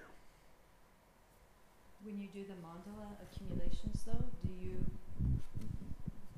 just do page 35 over and over again, or do you go through the entire mandala Over and over for again. each? No, just the brief Sajipujitra. And that, okay. Yeah, that's the recitation. Okay. So the Vajrasattva is the longest recitation. But that one, it becomes quicker over time. But again,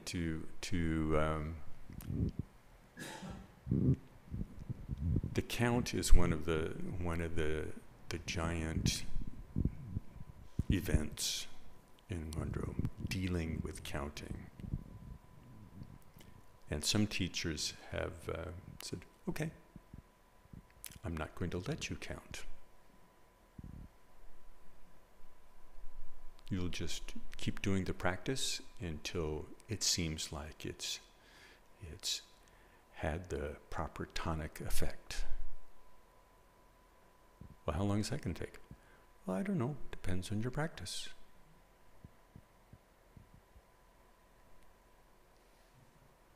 So that's its own challenge.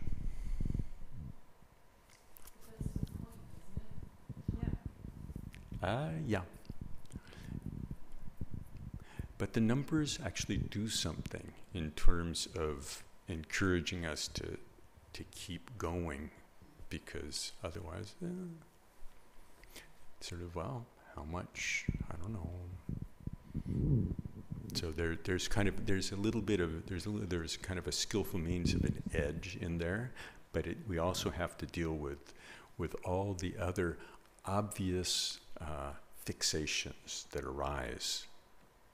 It's actually a skillful means in terms of providing such an obvious source of triggering our pride and our concern and our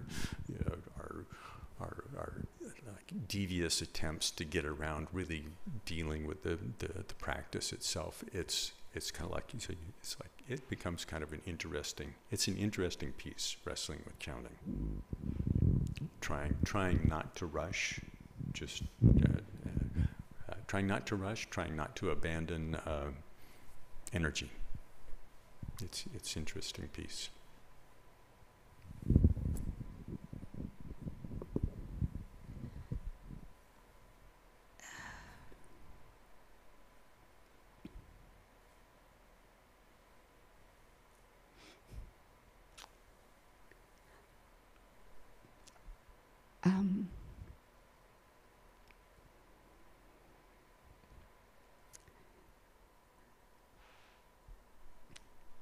I don't know why I'm feeling so emotional right now, but I'm trying to.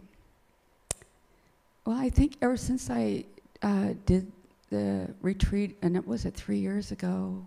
I can't remember up at SCOL, the Mahamudra retreat. Mm-hmm. I've had this struggle that you're talking about counting, not counting. No, I don't want to count because I'm not doing it well enough to rely that this is a countable moment. There's something like in my mind, right? I haven't quite gotten it right. I'm practicing. Well, I am practicing, but I'm practicing practice, and so I never have started counting, and I want to start counting. And so I'd like to just tell you what I do every day, or not every day, but most days, is I listen to the recordings of you and Dora, and I love that because I'm like doing it with both of you, and I love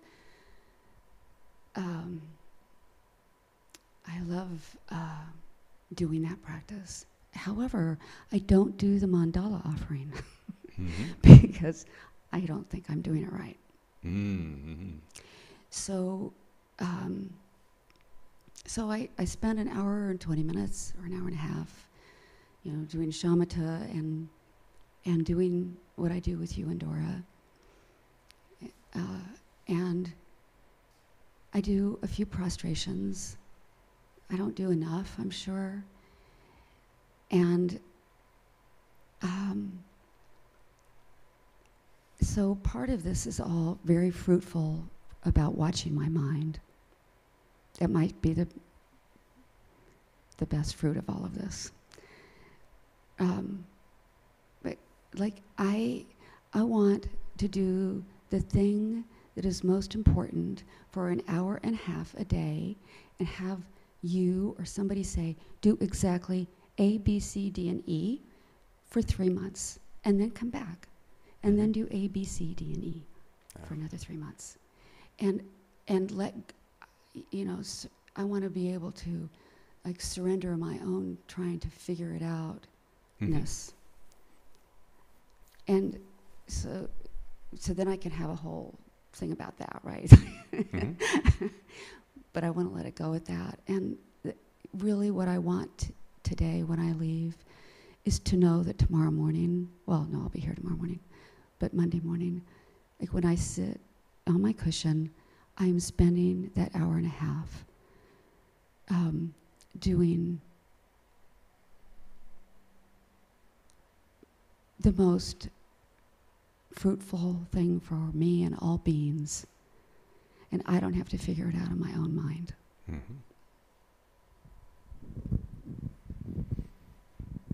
So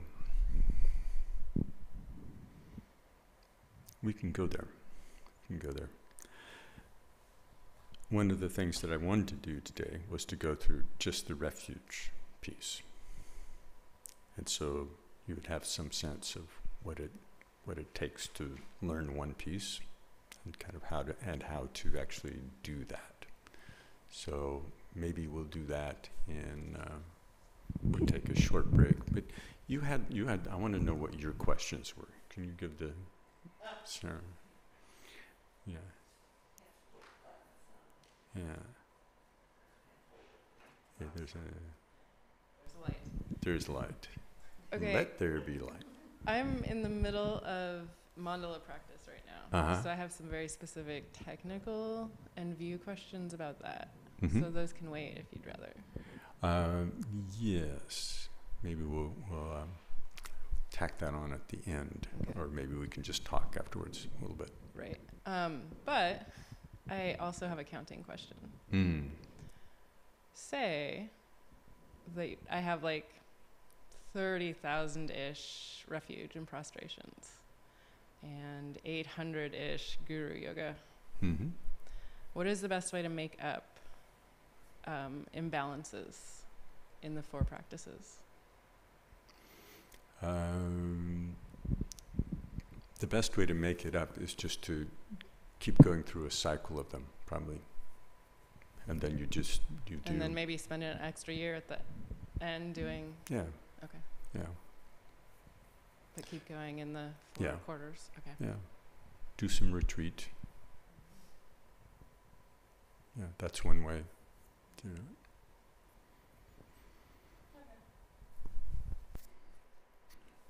But I'm going to encourage people to kind of go through this cycle in a repeated way. That's not for everybody. Some people really they want to get on the prostration track and just ride that train out 100,000. Okay, that's fine. But I want to encourage people to have some experience, because it's very easy. A lot of people actually began Ngondro practice back in the 70s or 80s, and they got done with refuge and bodhicitta and vajrasattva maybe, and someplace sort of shortly there, it just sort of ran out of steam, and they never had the experience of doing the other practices.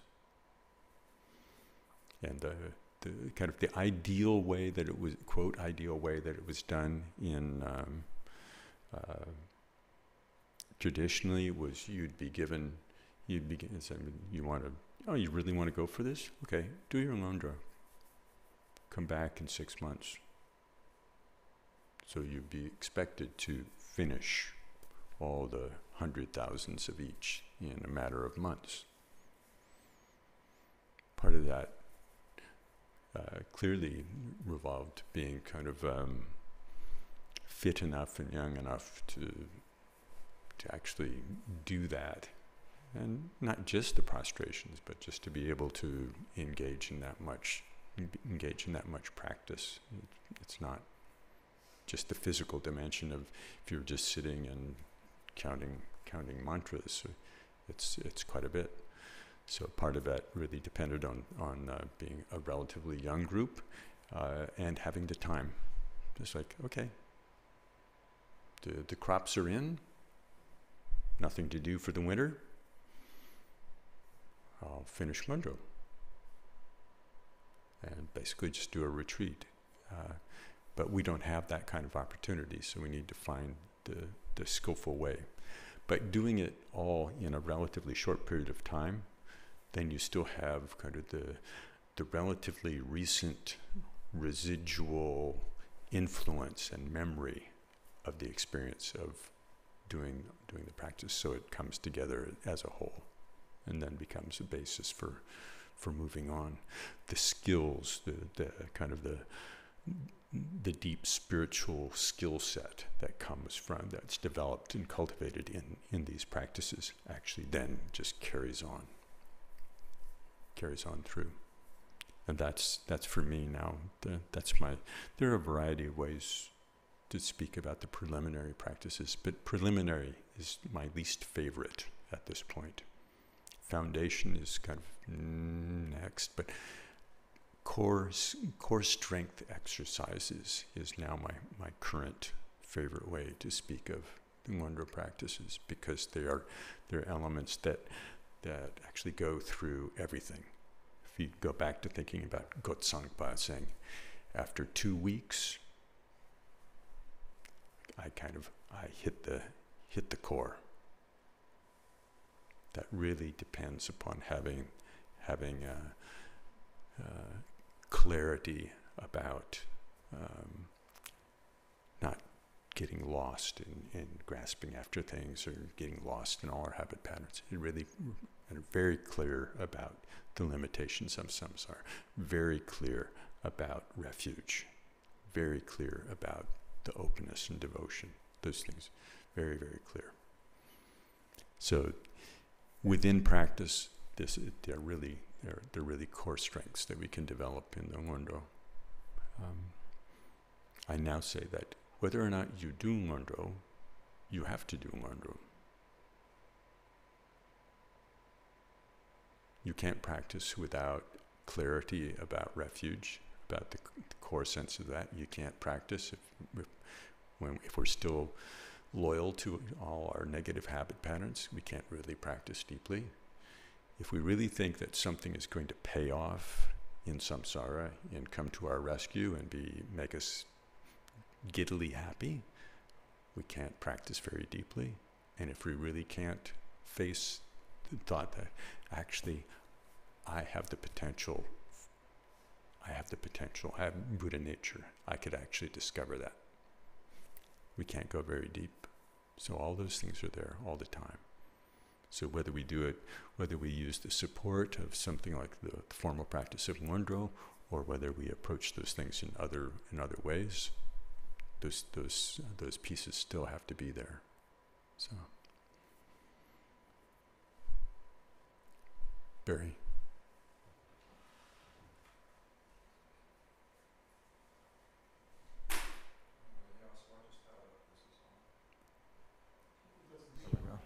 I just had a practical question. I'm pretty new to this, and as I locate myself on this sheet, the progression of practices, are you familiar with that? I think I got it here.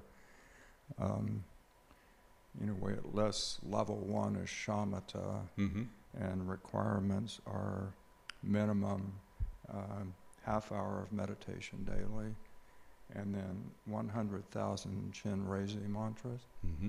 So I just have a practical question. It's about counting. Like, what kind of a counting system do I have? Do I get a clicker or something? And how do I keep track of the numbers? The original Buddhist abacus. Okay. So this is, and you have built-in overhead of 8% for wandering mind. Okay. It's 108, but you count it as 100. And this would be done not necessarily during the process of a Chin-Raisi ceremony practice, right? This would just be done throughout the day, or No, actually, it's in the Chin-Raisi practice. within the context Yeah, of it's, Chin-Raisi yeah. practice. Okay. That was one of the things that Bokar Rinpoche wanted go to the counting part, or that sort of sense of the real engagement to happen within the container of focused practice. Oh, okay. Not just kind of wandering around, sort of. Oh, okay. That wasn't. So really, kind of something where we're making an effort to really engage with the totality of the practice. Okay. My second question had to do with the mid-level, and I think you already addressed this. The mid-level calm abiding is the minimum level plus 5,000 each of the preliminary practices. And I think I understood you to say that it might be best to put that off for the first year if you're a beginner on this path. Mm-hmm. Is that correct? Yeah. Okay. Yeah. Okay. Just as a matter of recognizing that we will probably do a better job of learning one or two practices at a time, as opposed to trying to learn 6 or 7, or try to learn a whole bunch in a relatively short period of time, where we would be more likely to actually shortcut the actual learning of it, to relax with it. So that we can look at this and say, oh, well, this has got these, you could say, you could all do this all in 3 years. And then you could do this, and then you could do that, and then then after 6 years you could start the Yidam practice, and then you'd be done in no, not done. But that's kind of, it's like 12 years would be considered like minimum if you really had quite a bit of time to really engage in it, and were willing to do retreat. And even then, that's just that would be enough to become familiar, so that all of the practices in the Mahamudra program, and then the subsequent stages of the Yidam practice, the outer inner secret, and ultimate stages of the inner practice of the Yidam practice, you'd be familiar enough with those to engage in those for a lifetime.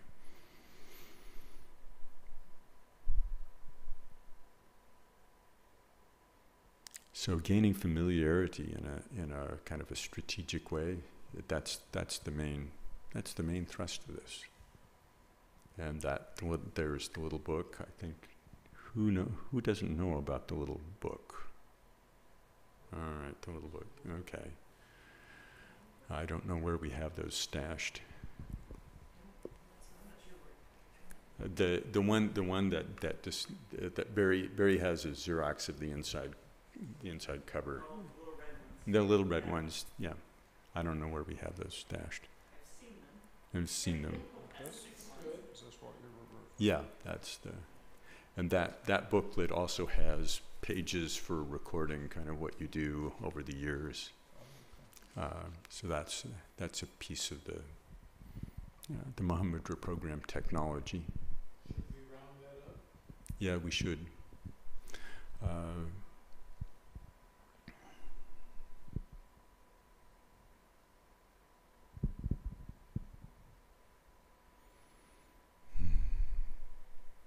I want to honor your request, but I also want to talk a little bit about just what to expect going to India in terms of what a day is like there, and what we need to do to kind of be ready to absorb that in a skillful way and not wind up just, snowed by things. The main thing, and so maybe I'll talk just a little bit about that. I think the main thing going to India is to be ready for the daily schedule and have some sense that what's going to be presented, and also the sense that we will revisit all of the material over the next year. So trying to focus and not get lost in the sense of I haven't absorbed everything. That I think that's really important. And in order to appreciate what will go on over there, we have the typical day will include morning meditation with Khenpo Rinpoche before breakfast, with maybe some very, very short teaching, but it's mainly sitting with him. Then during the morning, we'll go through all the things that are on the syllabus here, all the teachings on the 7 different shamatha practices, the 4 thoughts that turn the mind, bodhicitta. He won't teach about all the different prayers necessarily. He might teach about them, but not necessarily all the prayers that are in the Mahamudra prayer book. He won't probably give instruction in Chenrezig practice. There will be successive instruction in all the Ngondro practices, and then there's some teachings on that he'll offer on the special preliminaries. All these things, if you have if you have the 4 Ngondro practices, instead of going through the whole day, starting 1, 2, 3, 4, it may be at 9 in the morning, there's refuge. The next morning is Vajrasattva. The next morning is, the teachings can be kind of parsed out in different ways. So it will be, as we go through the seminar, it'll be necessary to kind of track back and forth. So we should have a syllabus for everybody, and then we can take some time while we're there to say kind of where are we and what's coming next. There's almost always some kind of special teaching topic that Khenpo Rinpoche will offer. That's kind of in addition to the basic teachings related to the program. So he done, I think in 96, I think it was the mind training. He did pieces out of the mind training. He's done other teachings from, on one time it was some points from Gampopa's teachings. So there are a variety of things that he'll offer there. So that's a piece, and that usually happens in the early afternoon. There's often some time to go down to the stupa in Bodh Gaya and to sit there. And in the evening, Chenrezig practice. So that's kind of the day. And then the Ngondro practices will probably be offered by, I don't know who will give them in English. Sometimes it's been Lama Namgyal. I really hope you have a chance. Yeah, I hope he does it, because he's a really wonderful guy. But those will be separate sessions. And then there'll be times when people who are just beginning will sit and do one practice or another, while others who are receiving the insight instructions or the Mahamudra instructions, they'll be doing things. So there's a fair amount of things kind of going up and down and threading together in different ways. But we can make an effort to kind of come back and regroup and kind of point out where we are on the map, and find out, also get reflections from you, from whoever's there, about what it is that we may need to cover in more detail in the coming year, because that's one of the things that's really kind of key, is being able to parse things out. The notion of presenting it all in 10 days is an artifact related to how many people can go to India 4 or 5 times in a year and spend, you know, a relaxed amount of time absorbing this part, that part, that part, and that part. Not going to happen. So presented it. It's an artifact of travel schedules. So it's not the ideal to present it in that way. But in terms of offering a seed, then it's a seed. Then it's up to us to figure out how to take apart the pieces and present the teachings in a way that actually allow us to really do them in an effective way.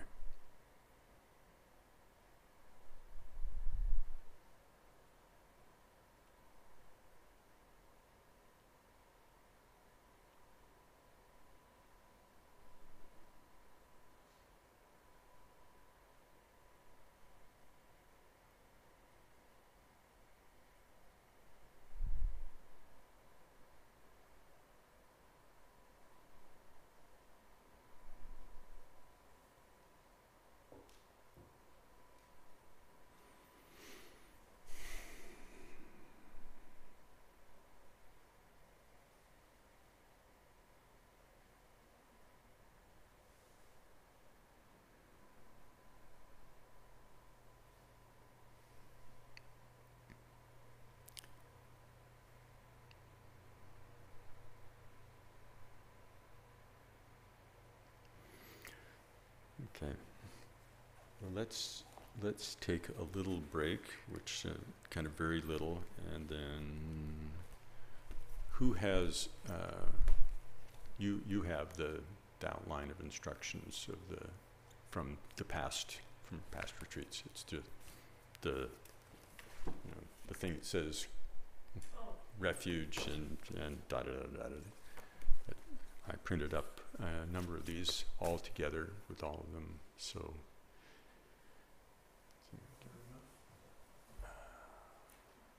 there may or may not be enough.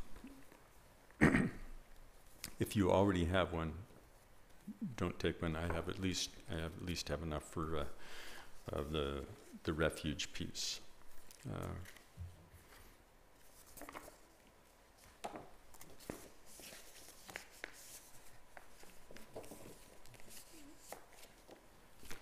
There were printing issues.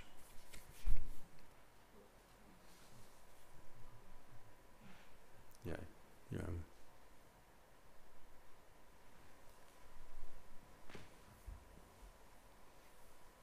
Printing issues, ink issues. There was a conspiracy in the universe to make it difficult for me to overwhelm you with printed matter, which I think is kind of very consistent with my intention not to make it too complicated.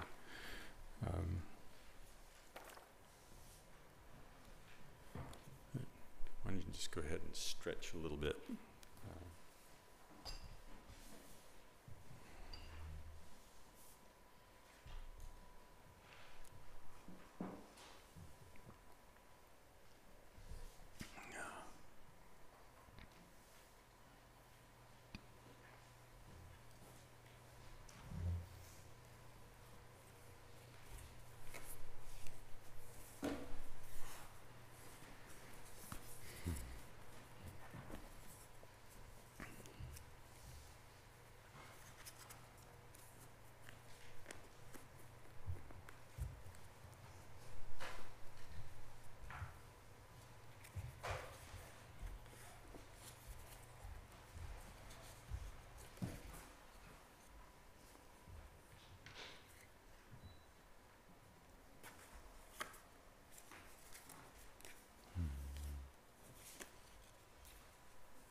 Oh, this is fun.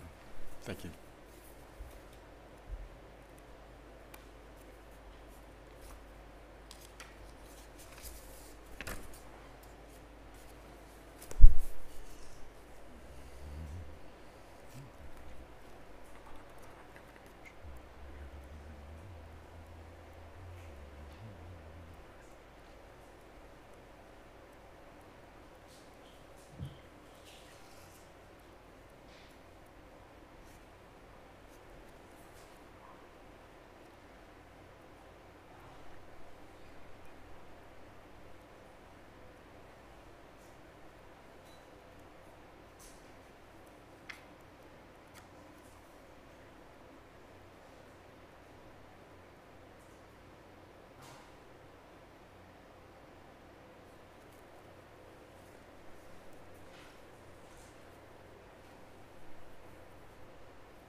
in the packet, the outline that covers refuge and prostrations,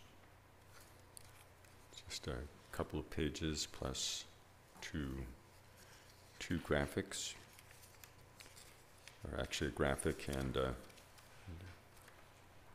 representation of the refuge tree, and then an annotated list of who's on there. There is actually a color poster that goes with this. It doesn't print too well on laser printers, but I can share that digitally for anyone who's interested in it. But this, we put together this little outline because there's much more detailed information about all of the Ngondro practices than is contained here. You can go into so much more detail. But in doing that, it's very easy to lose track of the basic outline of the practice. And so we wanted to put some of the key pieces of the practices down, and also to document how it was that Bokun Rinpoche suggested that we go through these so that we can have a somewhat more practical approach, something to focus on. So it's the page numbers, I think, are still in sync with the current edition. Yeah, it appears so. The current edition of the Ngondro text that we've printed here. And in terms of how to learn something like this, you actually have to take some time, see what the outline is, go through the outline, compare it to the text, see what instructions. Some of the instructions will be clear in detail in the text, and just repeated here. Sometimes there's most of the time there's additional detail here, so you have to sort of thread them back and forth. So there's just a practical process of basically memorizing the stages of the practice, and memorizing beginning with some key piece of the visualization, the imagination, understanding some kernel of that to use as a basis for expanding the practice. But that just takes time. It just takes time. And it's this is a good time to abandon any sense of hurry about the counting. If we get involved in the counting too soon, we will have cut short that process of learning, just to provide the basis. This template with the prostrations, just to give you something that you can do on Monday. Just do what's included here.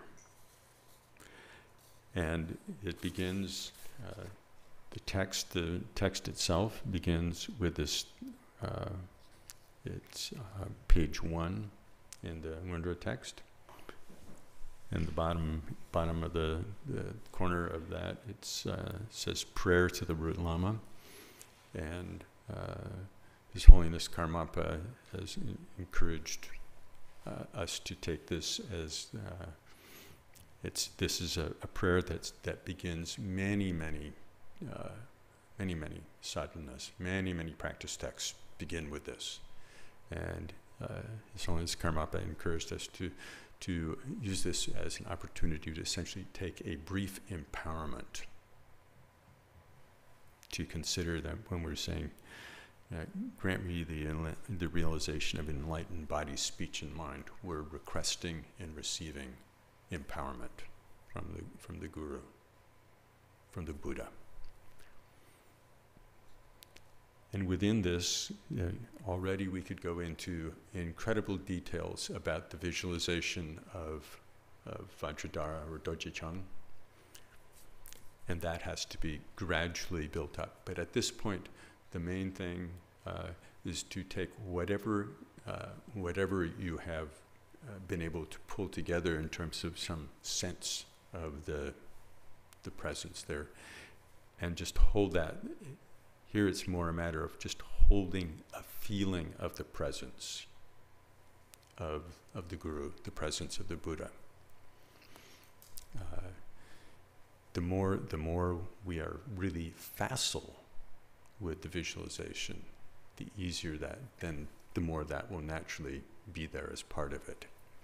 But at the beginning, this is just to rely on the meaning of addressing the Root Lama and asking for the blessings of body, speech, and mind, enlightened body, speech, and mind.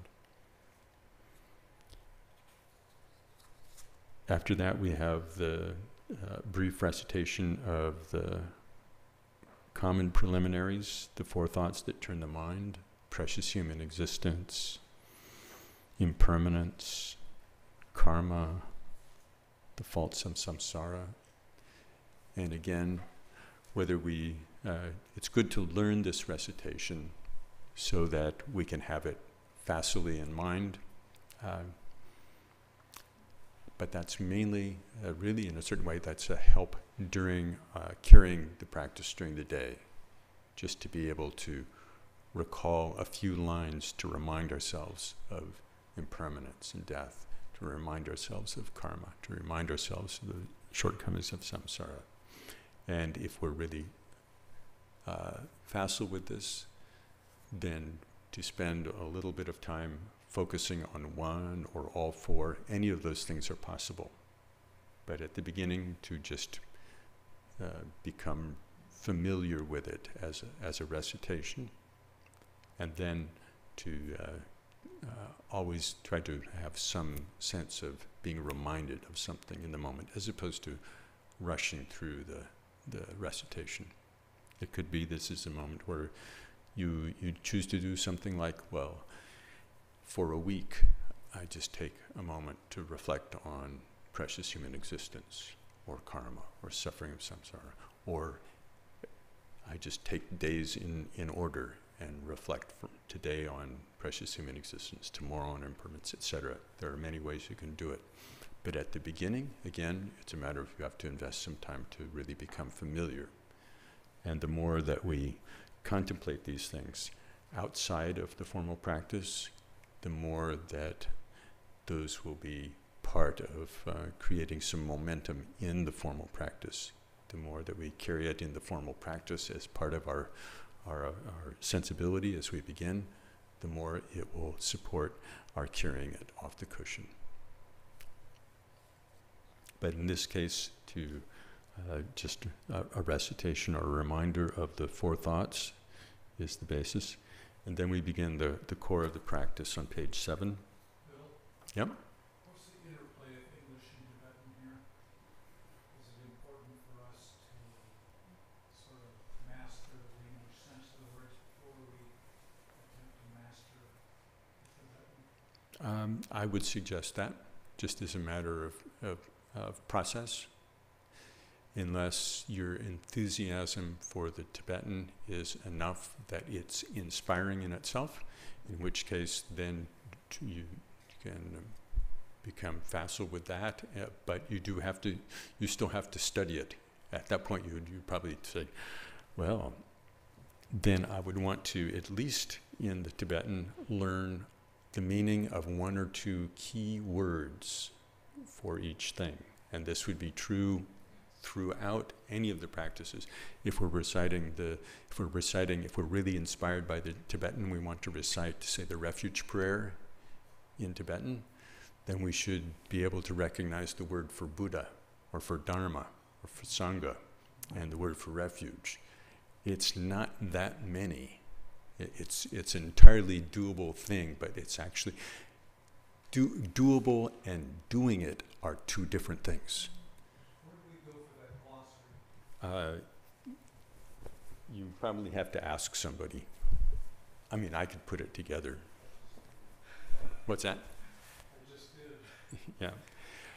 Sangye, Buddha. Che, Dharma. Gendun, Sangha. I have to look. But we'll get there. We'll get there in just a second with the. Very important, I think. Yeah, but that's pointing out that it's possible. Then you may actually do it, and then you have something. You don't need it. It could actually become more complicated trying to learn all the words and make sense out of it, as opposed to Buddha, refuge, Dharma, refuge, Sangha, refuge. But to set up the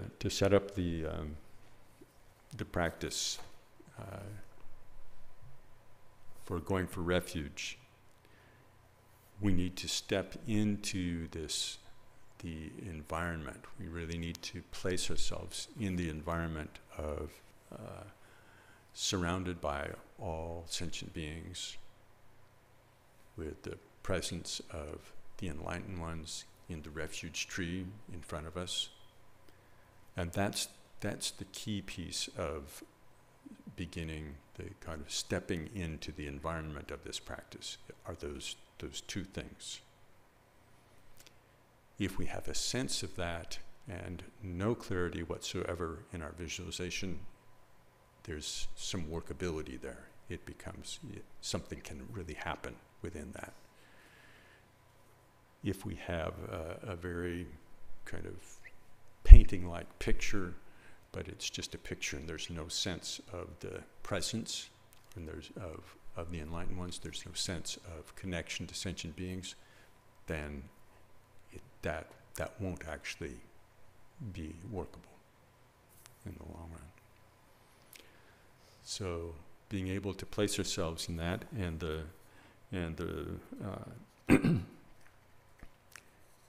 and on the first page of the Ngondro notes, it goes through a fairly detailed, a moderately detailed description of the elements of the environment.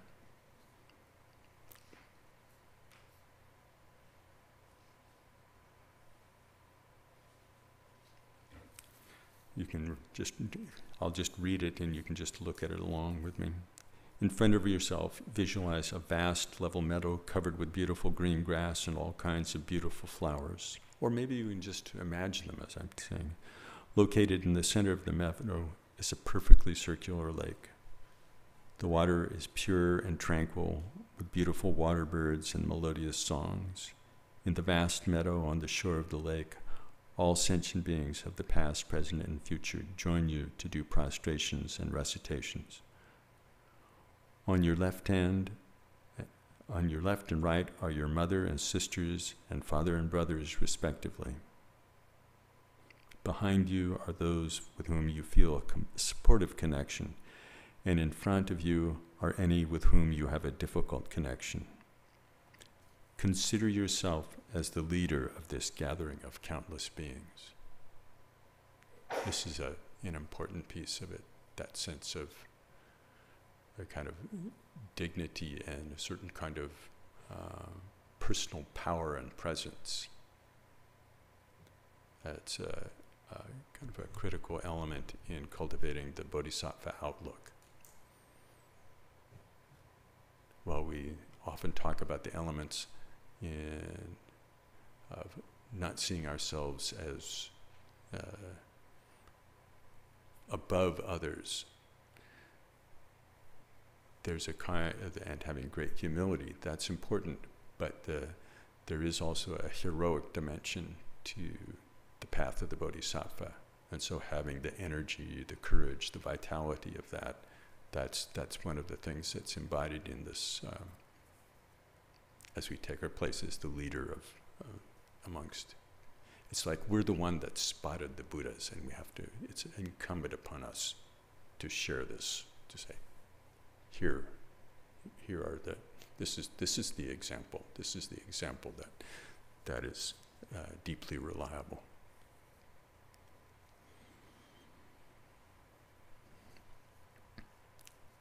In the middle of this lake is a majestic tree which supports the sources of a refuge, the three jewels and the three roots. Three jewels, the Buddha, Dharma, and Sangha. The three roots, the Lama, the Idams, and the Dakinis and protectors, or third root. And that's a whole thing to kind of look into. But probably a diversion at the beginning to go too far into it intellectually. The roots of the tree are firmly embedded in the earth. At the top of the trunk grow 5 branches which split out in 4 directions with one straight up in the center. On the central branch at the place where the branches meet is a throne held up by 8 snow lions, white in color with blue manes. Upon this rests a lotus, sun, and moon seat. On this is seated one root lama in the form of Dorje Chang, or Vajradhara. Dorje Chang is deep blue in color, holding a vajra in the right hand and a bell in the left, with arms crossed over his heart, right over left. Again, that's the union of wisdom and compassion. He is seated in the vajra position, or full lotus. He wears many jewels and ornaments, all the ornaments of the Sambhogakaya, and we could provide a list of that. In a column directly above his head are the masters of the lineage, with Dorje Chang again at the very top. So our root lama is no different in essence than primordial Buddha, and the source of all the lineage is also the primordial awakened mind. And they are surrounded by all the lamas and masters of the various lineages of Dharma. So it's not a kind of exclusively Kagyu only. It's all enlightened beings are actually present, surrounding them. On the frontmost branch is the assembly of the yidams. Central figure is Korlo Demjoko Chakra Samvara, or any yidam that you're familiar with. They're peaceful, semi-wrathful, wrathful in various postures. On the branch to Dorje Chang's right is the assembly of the Buddhas. In the center is Shakyamuni Buddha, surrounded by the past and future Buddhas. All are seated on lotus and moon seats, wearing monks' robes. On the back branch are the texts of the Dharma. They are wrapped in brocade. They are in the form of light and comprise a virtual mountain. The syllables of the written words of the teachers utter themselves aloud, transferring their meaning to all sentient beings. The letters are in the form of light in motion, representing the self-sounding Dharma. On the left branch sit the Sangha. The central figure is Chenrezig, or Avalokiteshvara. The numbers are vast. They include bodhisattvas of the 10 stages. They also included the Shravakas and Praktika Buddhas who attained the stage of arhatship and the complete assemblage of arhats. So all the immediate disciples of the Buddha, all the bodhisattvas, all beings, all the enlightened Sangha present.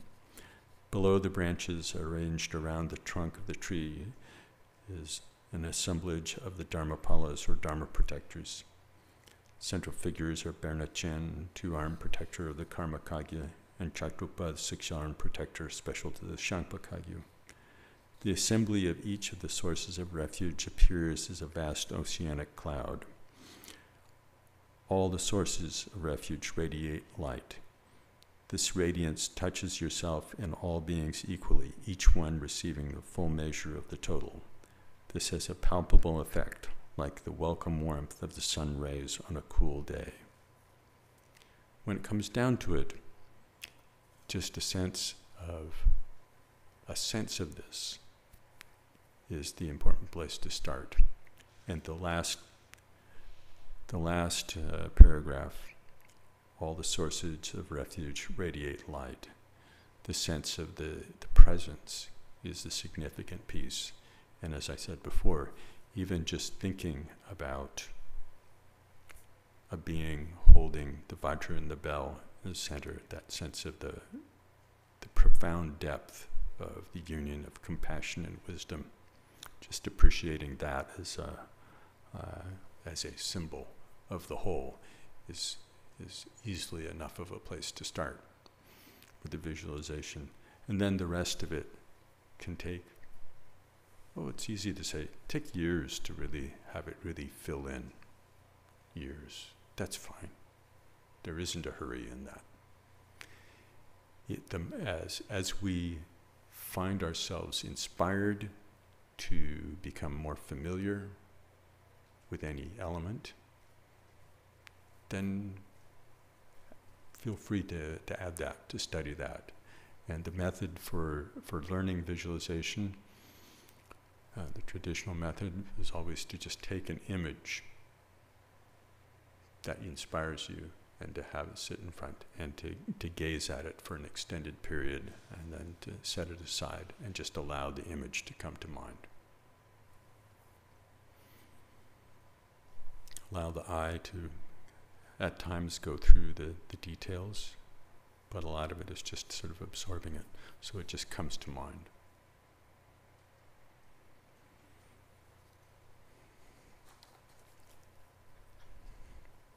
In the text itself, it goes through this in much less detail.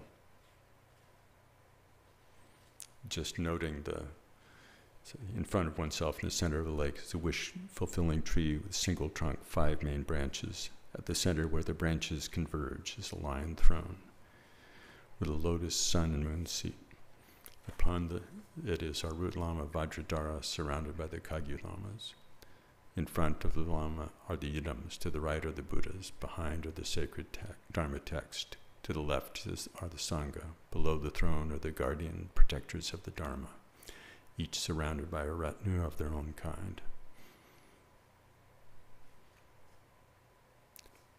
So there's some reminder of this, but clearly you could go into more and more detail, and as the more and more detail naturally kind of grows, then that's good.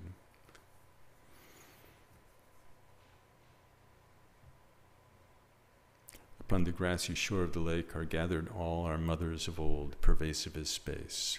With single purpose and resolve, we go for refuge and rouse the mind of awakening, bodhicitta. And then there's, and we actually address the assembly. And we can think that all beings are addressing the assembly in the same way. O kind root lama, together with the lineage, you are the essential nature and synthesis of the body, speech, and mind, qualities and enlightened activity of all the Tathagatas of the 3 times and 10 directions, the source of the 84,000 collections of Dharma and Lord of the Noble Sangha, myself and all sentient beings equaling the limits of the sky. And then there's the main recitation. That would be, then this is the part that you actually count as a recitation. So this is a case where if we have some sense of the visualization, if we know that, we have some sense of it, it may be actually more inspiring to recite in Tibetan, to kind of sing this in a tune, just sort of because we're holding it in our minds.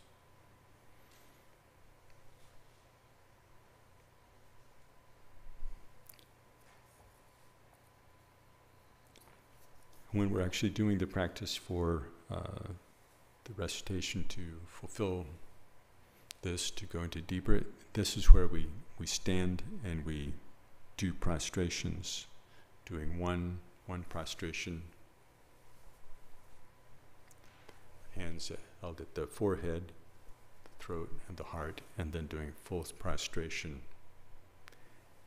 1 prostration for each recitation. And it helps to have, I don't know if I have it with me, my small mala. No, I don't have it. A small hand mala with 28, something that's possible. People come up with all manner of things. People also use little clicker counters. Click whatever it is. And then if you have the small mala, then to move a coin then you sort of count those at the end, every time you do one.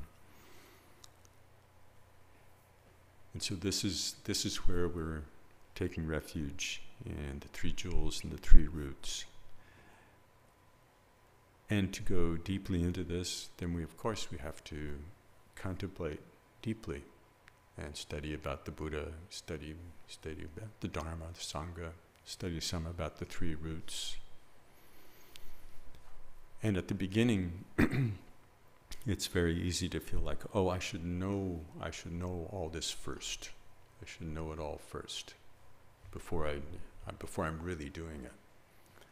But since learning it is doing it, then we have to respect our current understanding. We have to sort of cherish that and respect that. And as we're doing our prostrations, really to feel this is my practice now. This is my understanding now. I'm deepening my understanding. I'm deepening my connection. And then over time, as our practice deepens, then it will open deeper and deeper. And we can study deeper and deeper. The 3 roots in particular are particularly the root of Dharma activity, the protectors and guardians of the Dharma. That's one that's like, we can actually think that one will take a long time. We actually have to go fairly deep into our practice before that really becomes accessible in a direct way. And short-circuiting that, I think, doesn't help. I think it's better to relate to some of these things, relate to the edge of our practice, and say there's more that we can discover as our practice naturally opens, the whole panorama of our practice. And then this will take on deeper and deeper meaning, deeper connection. Phil? During each prostration, is the idea to do this refuge prayer on page 10? Yeah. And that counts for refuge and bodhicitta? Yes. Yes. Sorry, what was that question? That it counts for refuge and bodhicitta. Yeah. There are other Ngondros where bodhicitta lines are separate? Yeah, they're separate in other practices. That's not the case here. So we've done however many prostrations that we're going to do, and in the case of us geriatric folks, if the knees, shoulders, back, whatever, if their condition is worsened by doing prostrations, then Bokun Rinpoche said, well, the actual act of doing the prostrations is important. It's important. The sense of going for refuge with body, speech, and mind is important. So you shouldn't just discount that and say, "Oh, I can't do it, so I'm not going to pay attention." So he offered one option, which was to do additional recitations, to do double recitations. But that's not kind of a single official method that was offered, from, the Buddha didn't say do it like this, like these practices or not. So my sense, what I did on retreat at one point when I couldn't do prostrations, I would do what I could, at least. Table hand, I could actually bow and touch my head to the table. So there's some sense of respecting the activity of the body, and I think in this culture, where we've in a lot of ways become very alienated from the power of our physical activity. Everything is digital. Everything's done remotely. Everything's real. The people who get paid a lot of money are not people who lift things and carry things and move things. They're people who manipulate things mentally and talk a lot. So to be able to come back to some kind of respecting the potential of our physical being, I would encourage people to do something to reflect that.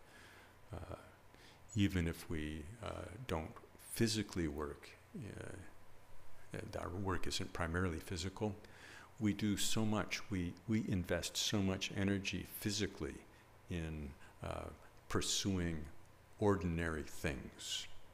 If you just, I think of like all the energy, time and energy, things I've done to fix myself, get myself looking nice, back in the day, want to make a nice impression on a date, and do all kinds of things, go all the way, take this body all the way across town, go pick somebody up, go all the way over here, go all the way over there. I pursued a lot of things with my physical activity that are really, it's not like pursuing the Dharma, but to be able to actually see that our physical activity is significant. That's an element of this. So we're going for refuge with body, speech, and mind in this case. And there's a description of how to do the prostrations. After the prostrations, there's the Bodhisattva vow. And so again, this is a topic that you could just read what it says until the heart of it. And here we finished our prostrations. Then we kneel in the posture, if we can, like this, of taking a vow. Right knee on the ground, and left knee up. No, I need my visual aids here. Thank you very much.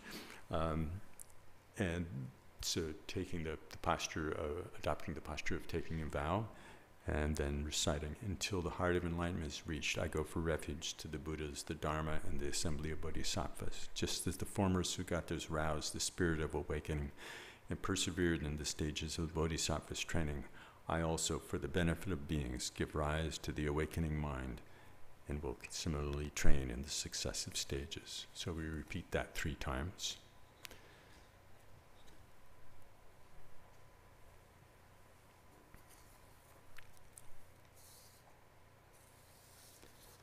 And then, so that's kind of the heart of the refuge practice. And then there are some short prayers of aspiration to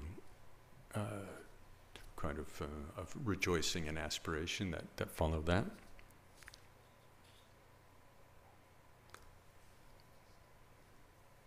And that goes through page 13 and 14.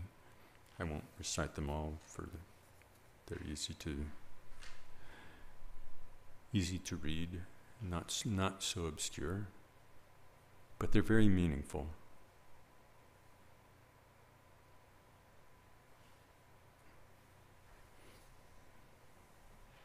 Through 15. And then there are the recitation of the 4 immeasurables at the end, at page 16. Reciting at least 3 times. May all beings have happiness and the causes of happiness. May they be free of suffering and the causes of suffering. May they never be apart from the sacred happiness which is free of suffering. May they dwell in the great equanimity, impartial, free of attachment and aversion. And so through all this, as we begin, we will probably need to regularly refresh our sense of the presence of the enlightened ones and all sentient beings surrounding us. So that will be part of the gradual integration of this. We need to have patience, and the more we can do this, and sometimes spending a little moment to just refresh ourselves in the sense of presence, and then returning to the recitation. Returning to the sense of presence, the more we can integrate that, the more it will kind of start to be more juicy. The conclusion of the practice is very similar. There's a great similarity in the way that all the practices in the Ngondro conclude.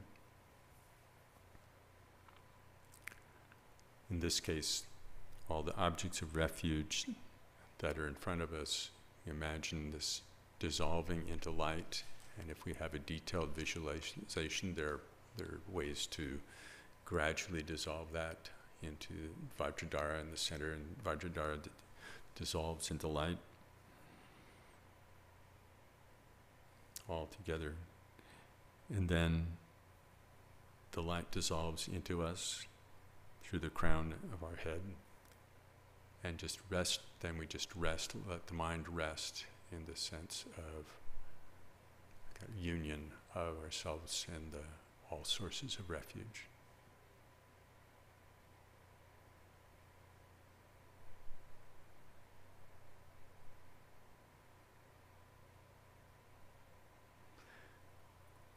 And arising from that, then we dedicate the merit, which we can do here, just to page 63.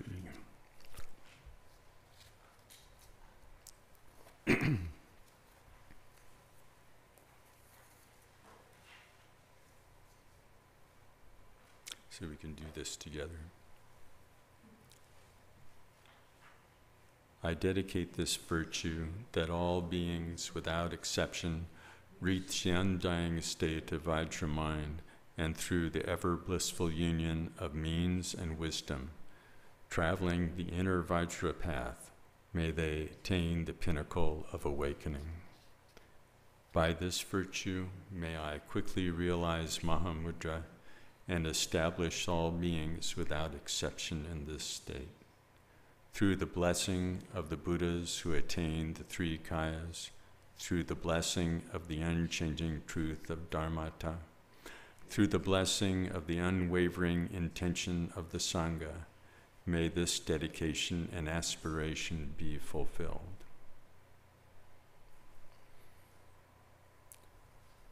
So all the other Ngondro practices we have the same beginning and the same conclusion with a dedication, and they all have the characteristic of the merging and dissolution. And one of the things that His Holiness 17th Karmapa has encouraged us to always recall is that whenever we're beginning practice, even in this case, right at the beginning, when we generate the sense of the root Lama present above the crown of our heads, to recall that this arises out of the empty mind nature. It arises out of Buddha nature, arises out of emptiness. There's so many different ways you can say this, but just to recall that all this is the entire practice is the play of the mind. And so in the course of the practice, to always have that sense. And then as it dissolves, that dissolves.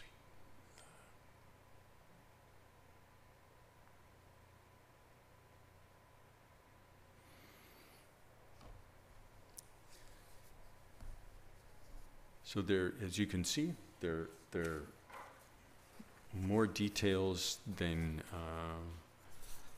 you can manage off the bat. So it's necessary to have a very kind of very patient approach.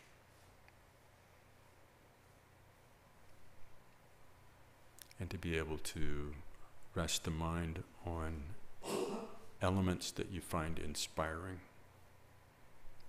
So that's, and in my case, I've offered the possibility of just rest on the sense of the union of compassion and wisdom that's embodied by the gesture of Vajradhara, holding the bell and the dorje,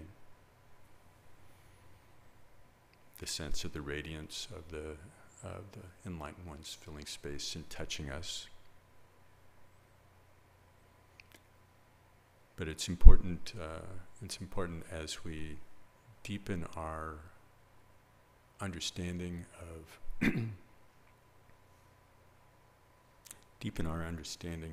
refuge, deepen our understanding of all the elements in the practice, that these then get poured back into this. And in this, to have that sense of the energy, just as it's taken so much energy for us to cultivate our samsaric experience, it also takes energy to cultivate the path. So, but we can, as we go through the year, we can go through this, we'll go through this over and over again, and we can go into more of the details of what's coming up and how to cultivate our own particular approaches to really see how our personal path is unfolding. And that's one of the things that over time it becomes incumbent upon us to relate to our Dharma brothers and sisters, to our mentors, because there's only so much that can be predicted out front. There's only so much we can present in an organized way and say, now we've presented everything. It actually doesn't really work that way in the end. The way it works is we do our practice and things start to unfold. We can learn the arc of practice. We can learn a number of practices, but what actually happens inside that practice will be very uniquely personal. And it's incumbent upon us to request the wheel of the Dharma to be turned to address the things that come up in our own practice. That's actually a practice. In the seven-branched prayer, which Eric always says, don't call it the seven-branch prayer, seven-branch practice. In the seven-branch practice, one of the branches is requesting the Buddhas to turn the wheel of the Dharma. So it's actually up to us to take the energy and do that. We do our practice, but then we don't just kind of sit around hoping that somebody will magically come up with the perfect thing. Sometimes it happens. But it really requires a lot of effort on our part to be able to focus on what's unfolding for us and make requests. The answer might not be exactly what we expected. And sometimes that's the magical part. So, thank you very much. I've gone over and not necessarily done all the things that I thought I would do in the way I thought I would do them. But as I said, you could say this is our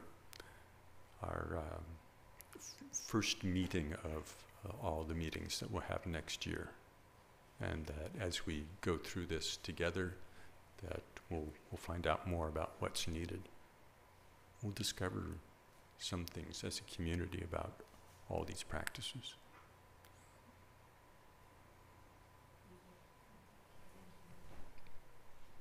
Thank you all.